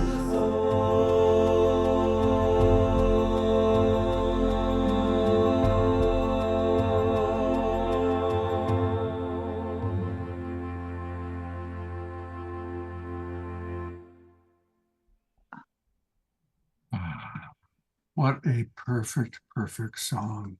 Let's go to gallery view and I'll give Omashar love. Maximum grace for Omashar. Thank you so much. And a reminder to everybody, you can get his records, his albums at omashar.bandcamp.com. And I haven't got them reprinted on vinyl yet. I'm thinking about that, but maybe in some far distant past. Hopefully in the new reality, in the new awakened world, vinyl will make a triumphant return. Well, it's yeah. But for now, of course, they are I guess digital downloads is the way we're doing it these days. And you can get his beautiful digital downloads by going to omashar.bandcamp.com. Let's all support him, please.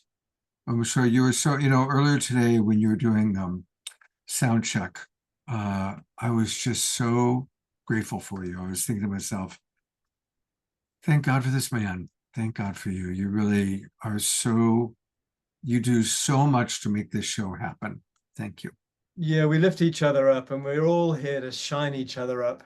And we're all coming from the heart. And so it's a deep pleasure and an honor and a privilege. Thank you, Scott. Great. Thank you very much. Thank you.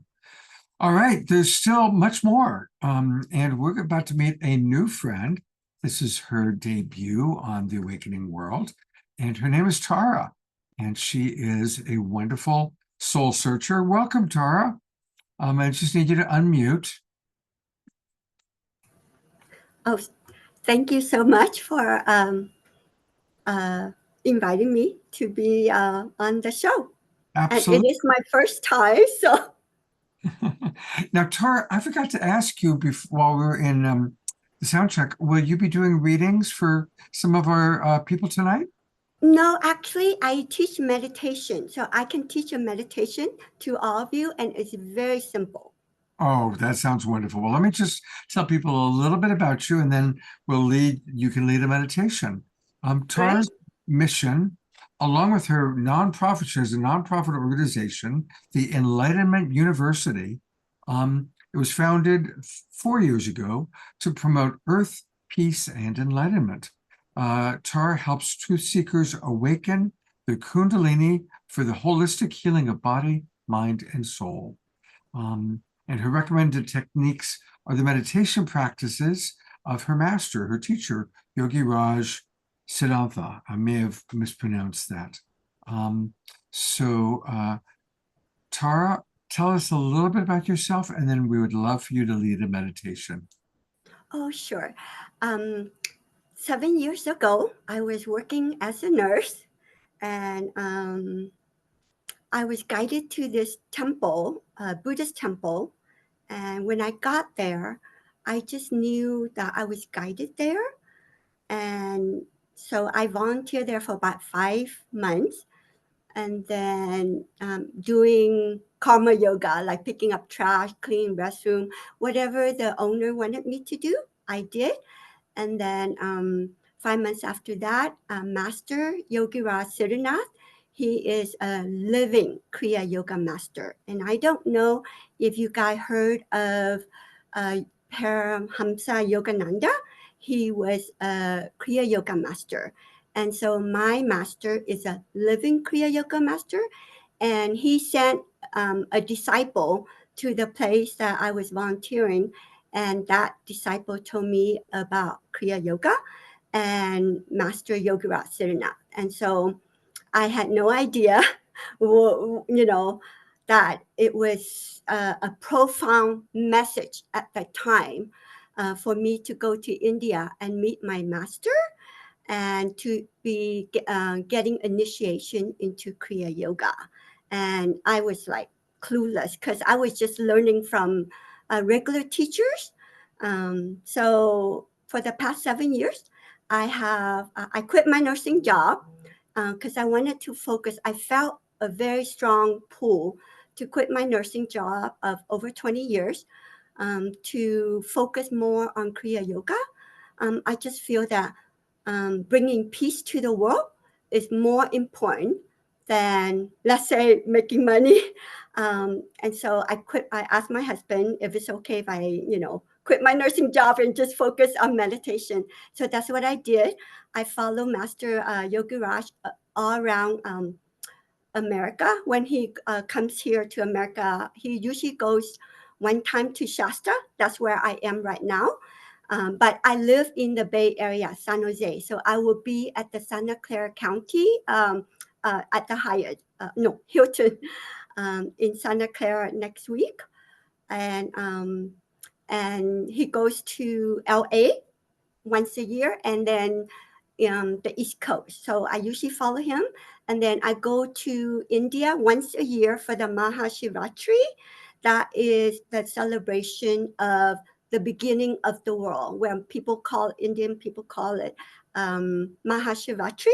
And then after about 10 days at his ashram, he would take us to the Himalaya where he take us to Lord Shiva, which stands for the universal consciousness, where a lot of the great master yogis, Nath yogis, meditated. And so that's what I've been doing for the past 7 years, following my master around and just practicing and learning Kriya Yoga. And so in July of this year, my master gave me the name Tara. And I was, I resonate with, let's say, Goddess Tara.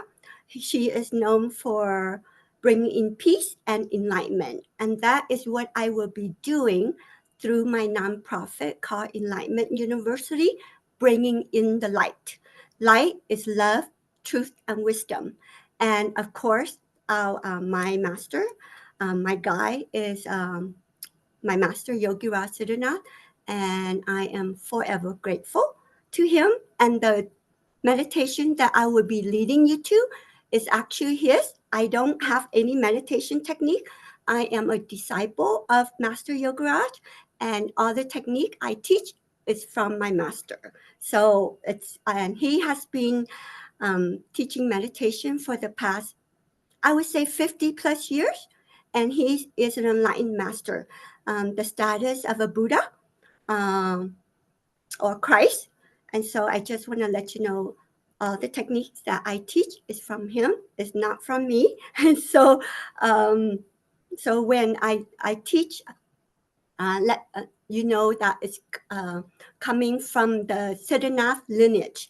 And the Siddhanath lineage is from the lineage of great masters like Krishna, Shiva, Buddha, Christ, and they all came from the Nath lineage. So this is a very, very ancient technique that I was blessed to be initiated in and practice. And I really strongly believe that when you practice Kundalini Kriya Yoga, it's an answer to your prayer because it will bring you more love, more peace, more joy in your life. And so I'm actually here to promote Kundalini Kriya Yoga because we all have the Kundalini in our root chakra.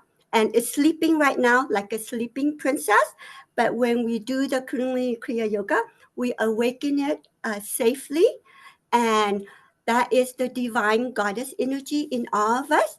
And when she got awakened, that's when the great awakening will happen, where we will be able to bring peace and love and light to the world. And so I'm just starting out my mission because my master just gave me the name 3 months ago, and that's what I'm going to be going with as Tara. Tara, thank you so much, and we look forward to your meditation in a moment. And you brought up my master teacher, who I know is a very important teacher and guide for many of the people who are watching this show right now, our beloved Paramahansa Yogananda. And so you mentioned him and how the lineage. I thought I'd just bring up my favorite photograph of him, the last smile. And this picture was taken about 1 hour before he had his Mahasamadhi. Ooh, yes. It's a very, very beautiful picture, and I love Yogananda very, very much. He's very important to me. And so you do practice Kriya Yoga, so that's good. I was raised. I did Kriya Band training when I was 17. Wow. Yeah. So the messenger who came and told me, I had no idea what Kriya Yoga is, and I have no idea who Master Yogaraj was, and India was not on my radar. But he told me that I was going to teach Kriya Yoga, and that we are going to be as big like Yogananda. I'm like, really? I mean, I had no idea. So I kind of believed him and went to India to meet my master. And so here I am. Well, we would love for you to lead a short meditation for us. Okay, let's, this is called the Siddharnath Golden Lotus. What you do is you visualize a golden lotus in your heart chakra. And every time you inhale, you're going to say Sa as you open the petal of the lotus. And then each time you exhale, you're going to close the petal of the lotus, and you're going to say Hum. So Hum Sa stands for the soul, and we're trying to connect with the soul, and the soul represents love, peace, truth, and wisdom. And so it's very simple, a simple technique for you to get out of your mind into your heart right away to experience love and peace. So let's all do that. Let's all chant the opening mantra. Om. I will guide you for a few minutes, okay? Close your eyes. Visualize a golden lotus in your heart chakra. Shrink yourself and put yourself in the golden lotus. Each time you inhale, you're going to open the petal of the lotus, and you mentally saying Sa as you open the petal of the lotus, and you're going to fill every cell of your body with love. So it takes about 5-10 seconds, whatever's comfortable for you.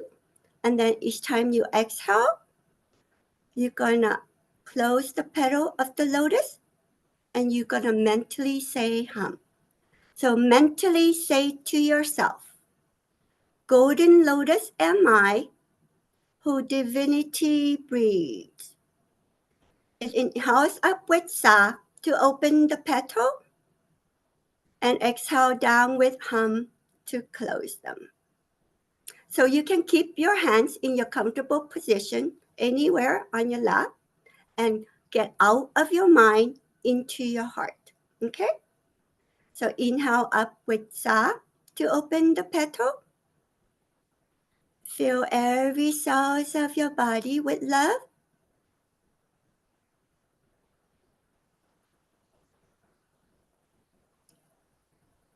Exhale down with Hum to close them.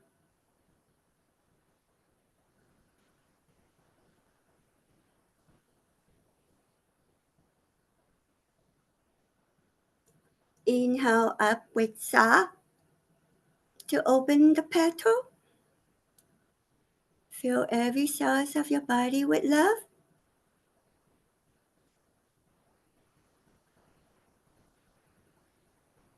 Exhale down with Hum to close them.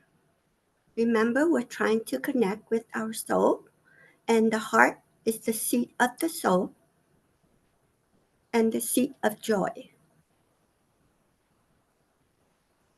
Inhale up with Sa to open the petal.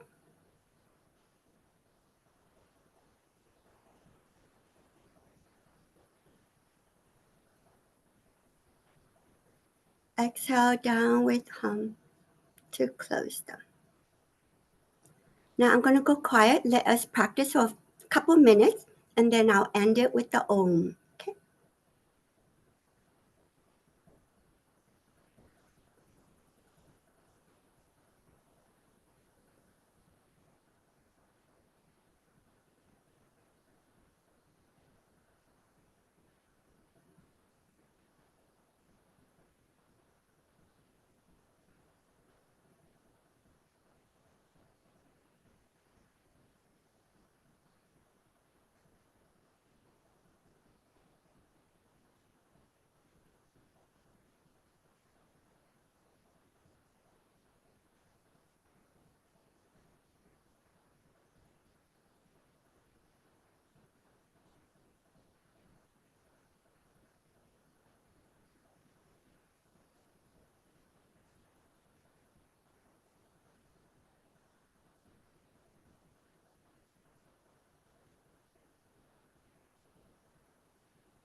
Slowly, slowly open your eye. Take a deep breath and ground yourself. Okay. This is a very simple technique to get out of the mind and into your heart to experience peace and love. And it's called the baby Kriya. The actual Kundalini Kriya Yoga, you need to be initiated into Kriya Yoga to practice it. And it's it's called initiation because it needs to pass down from a master to a disciple. And so that's why it's called initiation. And it's to me, it's the greatest blessing to be initiated into Kriya Yoga, because this is one of the most powerful healing techniques. It heals your emotional body, it heals your mental, it heals your astral. I mean, it does so many things for you. So I really strongly recommend it and advise it. And when I speak in Santa Clara, I will also be able to teach it to you because I'm one of the authorized teacher, and I have the space in San Jose who I can teach there. So thank you. Yeah, thank you so much for being with us. Very, very beautiful to have you with us. And again, people can find her if you go to Soul Search, and it's Enlightenment University. So go to soulsearch.io/enlightenment-university. You can find Tara online that way, or you can find her by going to the Santa Clara Expo next weekend. So thank you, Tara, for being with us. Thank you. Bless you on your beautiful path. And thank you for your commitment to an awakening world. Thank you so much. Yes, thank you. Well, we're going to roll right from that meditation into a beautiful experience with our guest artist. Welcome back. It's so good to have you with us tonight. And I hope you're enjoying your time on the Awakening World. Oh, we can't hear you. What a beautiful space you're holding. Can you hear me? Now we hear you perfectly. Yeah. Thank And your you friend so much. Ray Amana, you two have sung together. Yes, such a beautiful pleasure to see her again, and it's very fun to sing with her. Absolutely. So what is going to be your, what do you want to share with us tonight as your second number? It's a hard choice. Well, I think I'm curious about this journey that Divine has taken me on from India and now so deeply into A Course in Miracles. And so what I believe is that mantra, we use it to raise ourselves into the new awakening, right? And what I'm finding that with Course in Miracles is it's the same, raising ourselves into a new frequency, and that we do need English mantras for this Western mind. And so Jesus went to India and studied these old ancient traditions, and then when Course in Miracles was channeled, these are his way of putting it back into the words for the Western mind. So I just invite you to sing along with me and let this raise yourself into the holy, shimmering self that you are. So this is inspired by lesson, let every voice but God's be still in me. Let every voice be still in me. Let every voice be still in me. Let every voice be still in me. But thee, let every voice be still, but thee, let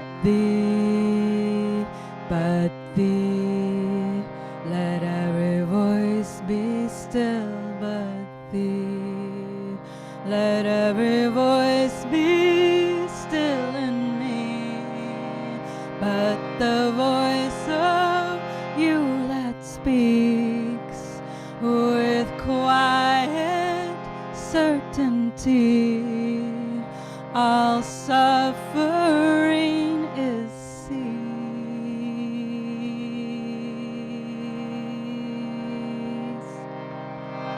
Holy, holy, holy, holy,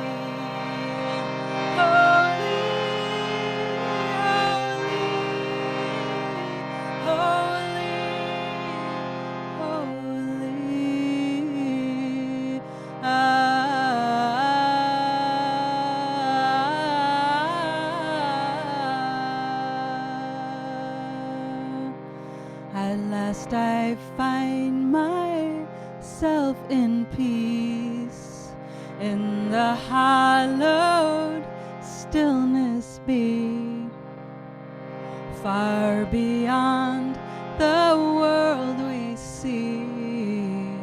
Is heaven now restored to me? Is heaven now restored to me? Holy, holy, holy, holy,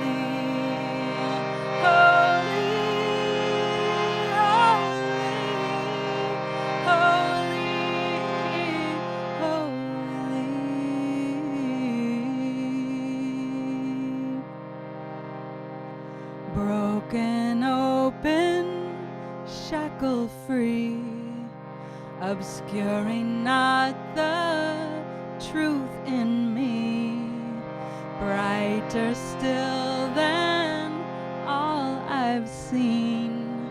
My holy self is shimmering. My holy self is shimmering. My holy self is shimmering.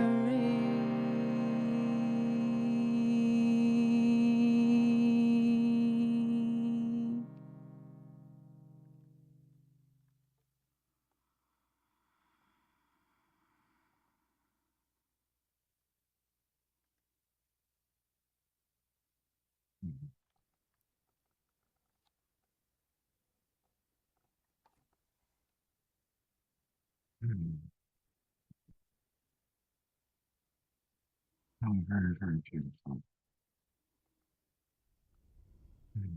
Thank you. What an amazing journey your life has been. I can tell it's really something. And a reminder again that we can find out much more about her by going to her website. And it's mantramamas.org. Mantramamas.org. And I want to make sure I have it right. There we go. You can learn all about her. You can find out, did we get the event up? I will put it up after the show. I've been enraptured in everyone who's been on here. Good. Oh, good. Well, I certainly want to encourage people to come to your concert next week, next Saturday night. Thank you so much, and I hope you'll be on our show again. I'd love to have you come back again sometime. Thank you. Thank you. Well, we have one more guest, and I haven't had a chance to talk to him because he wasn't able to make it to our presenters meeting, so I'm not exactly sure, but we have Ramon Payne with us. Hello there. Yes, hello, Scott. How are you this evening? I'm doing great. How you doing, brother? Well, it's a blessing to be with like-minded individuals and the energy as such. So it's truly a blessing right now. Beautiful. I have a little bit from, what Soul Search sent us about you. So I'll read that briefly, and then I'm not quite sure what you're going to be sharing with us tonight. So I'll need for you to let us know that. But I do see that you are a professional in health and wellness and entertainment for over 20 years, working in a variety of capacities: massage instructor, a manager, a therapist. And you have an honorary doctorate in leadership and excellence from IMELE, a prestigious learning institute in Mexico. Yes. And you are developing a curriculum for quantum learning and application. So tell us share with our Awakening World audience what you're all about. Oh, indeed. Well, I just recently authored a book, Fractal Point Potential, which I just trademarked. This is the Kundalini edition, and talks about quantum physics and healing. And so I'll piggyback on Jeff and how he was talking about energy and the chakras. I used to teach anatomy and physiology for over 2 years. So I did a lot of research into with Greg Braden, Dr. Stuart Hameroff, talking about brain waves, orchestrated reduction, and pretty much how and what that means to the cells. And like Melissa was talking about the Akashic Records, I tell individuals, we tune in just like we tune into radio. We have different radio stations. And at times when we don't get the meditation, the massages, the forum to talk about consciousness and how it really relates to the chakras and the energies and how it relates to ourselves, my book journeys into the 20 years of health and wellness experience that I've experienced in helping clients deal with issues like diabetes, Alzheimer's. And I talk about the concepts of microtubules and consciousness and how we reprogram our DNA about the way we focus our energy, and talking about how consciousness relates to the Akashic Records, how it relates to dealing with shadow work, breaking generational curses. Where I'm from in Washington, D.C., type 2 diabetes is very prevalent. I'm blessed to be 50 years old, and I talk about how gymnastics, stretching, daily meditation, daily shadow work, daily knowledge building, and reinforcing positive relationships with family, our friends, evolving to, some of us think we're humans, some of us think we're starseeds. What is the concept of a starseed, a diamond or a platinum starseed? What does that mean, and how does that truly apply to the psyche for us to be able to evolve into a different person for tomorrow? Beautiful. Here's a question from Connie. How can all those things that we see as, quote, not love, in fact, be love? She says with a capital L, the unconditional love of the universe. What would be your answer to that? Indeed, we start with, the different hurts and how all of the 432 or the different 111, how all of those different variations, even the 72, all of the different variations of love. So a lot of times people want to say we unconditionally love someone, but when it comes to love, is it unconditional? Is it part of our purpose? Do we have a purpose with that love? Do we want to evolve with that love? So it's layered. You want to be able to not only understand it as love, but I want to say, does it have purpose? Do you have passion? So in my book, I talk about Kundalini, and Tara, and I believe, had mentioned about Kundalini Yoga, and I talk about Kundalini awakening, Kundalini rising, how it relates to full moons, to archaeoastronomy, how it relates to the pyramids, and how love may have influenced creation of the universe, how love creates different relationships when you are a widow. So love evolves. So I just tell individuals, you have to break that love down into purpose, passion, and evolution, because you want to be able to look at love in different ways. It's just like time. You want to kind of break it down and make it really relative to yourself, and also be able to grow from it. Evolution is very key about the things that I teach, and being able to evolve with that love, because we may be married for 20, 25 years, but if you don't even have no Kundalini, or if you don't have any fire behind that, if you don't have the healthy frame or the healthy brain or the healthy hormonal body to be able to not only have that love, but evolve that love, then is that love? So I think it's definitely, I say love is a little tricky. It's just layered and constant communication, so that you can be able to communicate your frustrations. So Connie, I would kind of pretty much massaging individuals for 20 years. I've had individuals talk to me about their marriages, their divorces, losing loved ones, having AIDS or having cancer, and trying to love beyond those conditions. And so I just say you have to truly be able to find someone to help you evolve with your love. You may be 40, 50, or 60, and you may need to reset how you view love, so that can in turn reset your hormonal system, because you have things called, you have your hippocampus.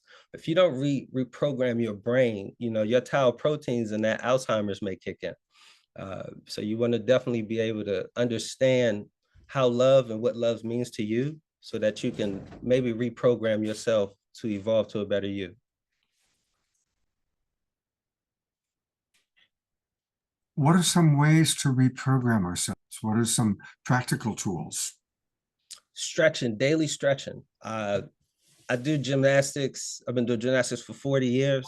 And I always tell individuals, you want to be able to balance the left and the right halves of your structure, so that using both the left and the right side of your brain becomes integral. When it comes to us healing, we typically don't realize, but we build up atrophy. We build up atrophy in our nervous, in our endocannabinoid system, or our nervous system, when we don't use those aspects of your body. As we get older, we don't move as much. So stretching, daily meditation, that means getting up, setting 3 priorities, setting goals for learning. I think social media has kind of dumbed this down. So set goals to learn new things, especially about health and wellness. A lot of us don't even know how to talk about consciousness. So stretching helps us delve into our own consciousness, dig into the Akashic Records, dig into those things about history that we may have lost with ancient techniques like Kundalini Yoga, Reiki. I practice a lot of Wing Chun to help keep my frame flexible and healthy. So between stretching and meditation and strength training, but also diet, you gotta, I'm sorry, your diet is, your fuel is everything. Getting vitamin D, channeling, grounding myself every day, building new networks with the team that we have here with Soul Search. I'm from Washington, D.C. I'm from neighborhoods that people don't make it past 20. So me to be able to have the opportunity to help my friends that have type 2 diabetes, they may have all the money in the world, but they've been married for 30 years and they don't know where they want to go. You know, I've been working in entertainment for 20 years and I see a lot of people with money and they don't know where they want to go. They don't know how to talk about consciousness. They don't know how to talk about love and stretching and even just walking to the corner store. We've lost touch with all of these little things. Wow. Ramon, how do people work with you? Like, do you do Zoom teaching or primarily in person? Tell us about that. Indeed, I'm on all of the platforms of social media. You can access me on YouTube. You can look at me under Dr. Ramon Payne. The H and the C stands for honorary causes. I was blessed 2 years ago to be indoctrinated through MLA University in Mexico in ownership and leadership for the achievements I've established in the health and wellness community. So my YouTube channel, I talk about all of the concepts of spirituality, from star seeds, how to fuel your star seed, fuel your star seed energy, how to be in touch with your Kundalini, how to stretch, how to kind of reset. I call it achieve your second puberty. You know, take your hormones, think about what you're missing from a dietary standpoint. Think about what you're missing from your lifestyle, from stretching, meditation, kind of in those simple ways. And so between Instagram, where I have Quantum Essentials for Healing, that's my quantum physics Instagram, but then I have a personal Instagram, DMVS #1 Slim. And I have a stretch, post 40 stretch life. So I have quite a few. In LinkedIn, I'm on LinkedIn as well. But through my Instagram, you can also send me a message. Through my YouTube, you can also send me messages. And through my Quantum Essentials for Healing, you can send me a message and look at the different aspects of my curriculum that I talk about when it comes to evolving to a better you for the next day, for tomorrow. All right, thank you. And again, you can also find him on Soul Search. If you go to Soul Search and then /QE-H2O-H-C-Ramon-Payne. That's a lot, but I'll put that into the chat box for everybody. And this first book right here, this was my first introduction to channeling. So I've done a lot of research into Sumerian, ancient Egyptian history. So I was interested in channeling deities and deity energy from the Akashic Records and putting that channeling through that piece of that book right there. And I titled that Sex, Racism, HBCUs, which is historically Black colleges and universities. And whoa, slow down. What is HBCUs? Slow down a little bit, please. Oh, indeed. Like Vice President Kamala Harris, she went to an HBCU. She went to Howard University. I went to Morgan State in Baltimore, which is a historically Black college and/or university. So HBCU stands for Historically Black College or University. Yes, sir. Beautiful. Well, thank you for kind of educating us about that. That's important. And that's beautiful that Kamala Harris went to such a university. So this is where people can get all things Ramon. And that's on Amazon. That's on Amazon and Kindle. Okay, great. And you'll be in Santa Clara next weekend. Oh no, I wish when she comes back to LA, because I'm in Los Angeles right now. Oh, you're also in Santa Ana. You'll be at the Santa Ana one. That's my plans. Yes, indeed. All right. Well, good to see you, Ramon. Thank you for being with us tonight. Thank you, Scott. It's good to see you guys. See you again as well. Absolutely. Well, truly remarkable conversations. And by the way, Connie, for you, Ramon, was very impressed with what you had to say, and you'll be able to see that in the chat box. She says, Ramon is wonderfully inclusive of so many angles on the evolution of consciousness. So there you go, Ramon. That's a beautiful testimonial from Connie, who's one of our favorite teachers also, and a wonderful member of the Global Peace Tribe. All right, I'm going to turn it over to Melissa, who's going to share about a special gift from Soul Search. Hi, Melissa. We're in the home stretch here. Yay, yay. Can you hear me okay? Yeah, you sound great. Okay, great. So Soul Search is having a giveaway, and I believe Ramon is also on that giveaway. Can we put up the link to that? Yeah, if you go to soulsearch.io/giveaway, you will see this amazing giveaway.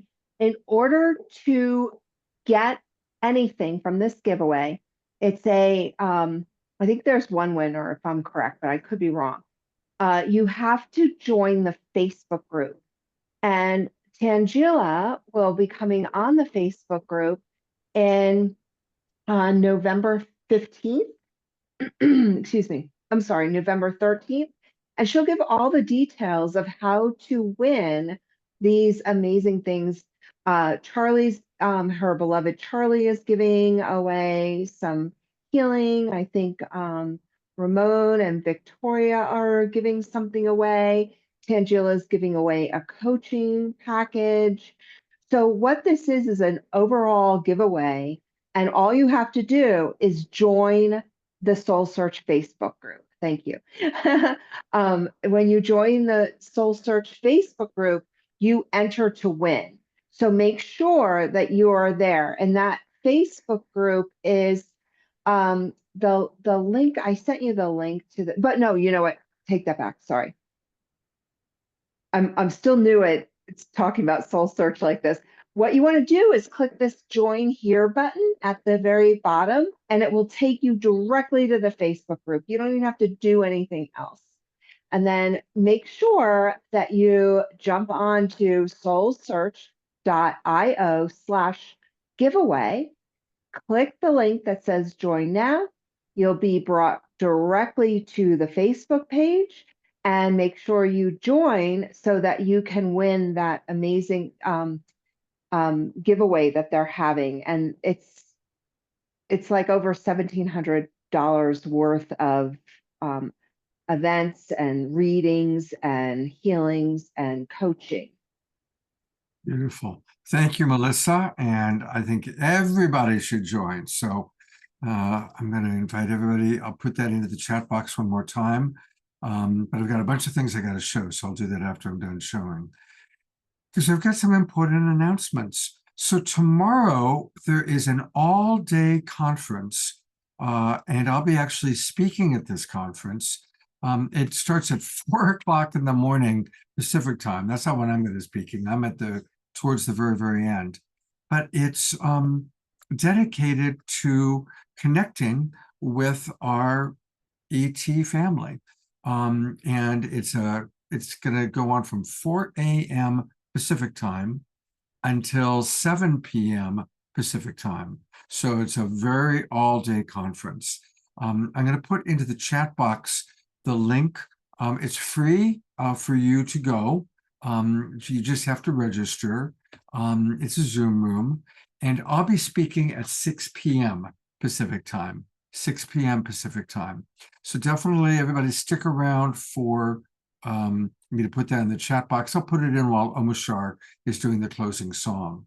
For those of you who are watching on Facebook, if you go to portaltoascension.org, portaltoascension.org, you'll be able to see right off the bat. It's because they're the organizer of this, and they're regulars on our show. So go to portaltoascension.org, and that's where you can click the registration page. Well, in case you haven't heard, there's going to be an election next week. Yeah, I say that with a little bit of facetiousness. I've even read it in today's Zoom room. A lot of the people that are feeling really uncomfortable and concerned about the election. And there's certainly, no matter what side you're on, no matter who you're voting for or who you're voting against, I know that there's a lot of strong feelings. And we are the Global Peace Tribe. And so I'm really dedicating next week to 3 big events for us to come together in prayer, in unity, to do our best to model putting divisions aside and looking at the big picture. So this is going to start with our regular Wednesday night show. And our good friend Gary Malkin will be with us. And Gary's created some specific transformances just for our show. Maggie Rose Lacosta is going to do a KES group healing. And she's bringing her friend Ben Gio, and together they're putting together this amazing retreat in Hawaii, all called Aloha Ayana. And our theme on Wednesday night is Cultivating Acceptance, the Path to Now. And so it's going to be, and of course, Omashar will be with us, providing music. So definitely that's our Wednesday night show. And then I had mentioned this before when Ray Amana was on, but I'll mention again. On Saturday night, our regular Saturday night show, Marianne Williamson will be leading a prayer for peace. I noticed that Kiranjot talked a lot about A Course in Miracles. Marianne is probably the world's foremost teacher of A Course in Miracles. And she always reads from A Course in Miracles when she's on our show. So I'm imagining there'll be that. Beautiful music next Saturday night with Larissa Stowe and Ray Amana and Omashar. And then some beautiful conversation with John Kenyon, Katrina Valancourt, and Swami Steve Berman, all of whom have been very active in trying to reduce polarization and increase communication between people of different beliefs. And then I've been collaborating with many of my favorite organizers and colleagues to create a very special event on Monday, November 11th. Again, this is free. It's going to include a global mass meditation. It's going to be a 4-hour program starting at 4 o'clock. And remember, Monday, November 11th is Veterans Day. It's a holiday, so we'll all be hopefully home. And what a lineup of people. Elizabeth April, Daryl Anka, Larissa Stowe, Marianne Williamson, Rissa Vibes. I mean, you can see all the people on the poster. They're all going to be with us. Mose, who's an amazing, beautiful musical artist. And it's such a big event, there's going to be 5 of us taking turns hosting. Deborah Giusti, myself, Michelle Anderson, Adrian Valera from Disclosure Fest, and Anastara Maka. And right in the middle, we're going to have a big, deep meditation. So please put this in your calendar. And it's easy to register. Just go to disclosurefest.org. Disclosurefest.org. It's free of charge. Please join us as we all come together. And we're expecting 1,000 people in the Zoom room. It's going to be a big event. And I'll be broadcasting out to all of my regular partners. There'll be a sine wave for it. Unify is carrying it. So it's going to be a big event. And you can see all the different people who are participating. Plus, we've got about 20 partners that are sharing it out. So it's going to be a very, very big and special event. Please do join us on November 11th. Okay. I'm going to put some of these things into the chat box. I see that there are 17 new messages since I last checked. I'll do that as well. And thank God for Omashar to provide us with a closing song.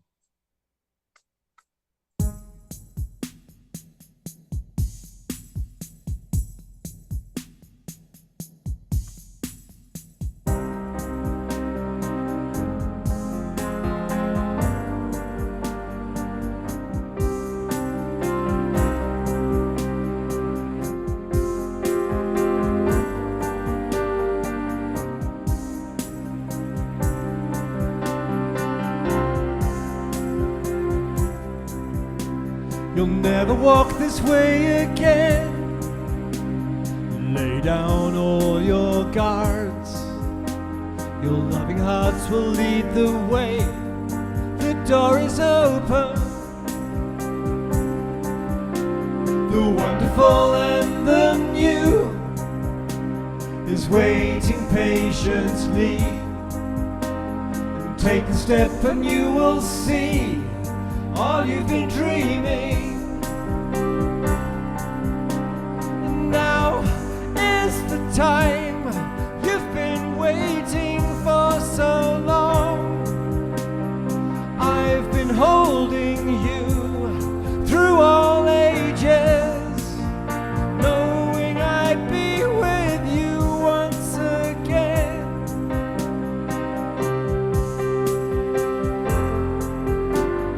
Never be alone again. Please take my hand in yours. I love you just the way you are. You're my creation. The wonderful and the new is waiting patiently. Take the step and you will see all you've been dreaming.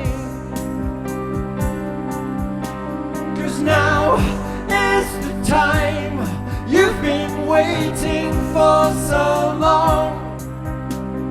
I've been holding you through all ages, knowing I'd be with you once again.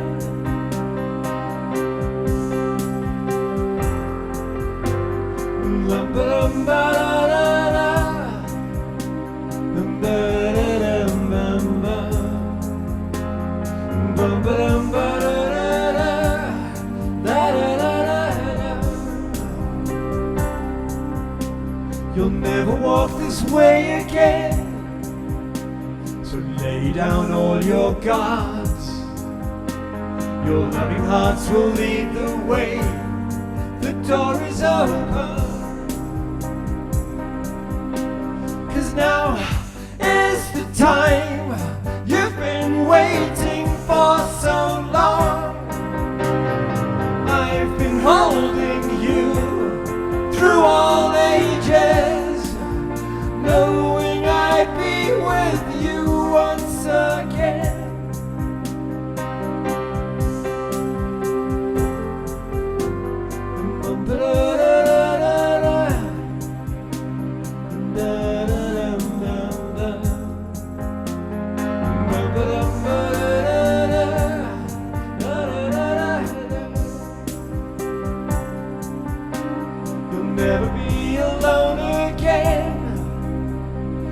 Take my hand in yours.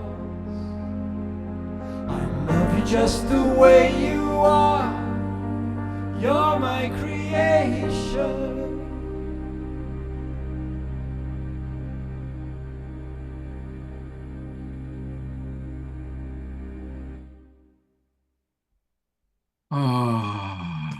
One last time, we're going to go to gallery view and send our love and appreciation to this beautiful man.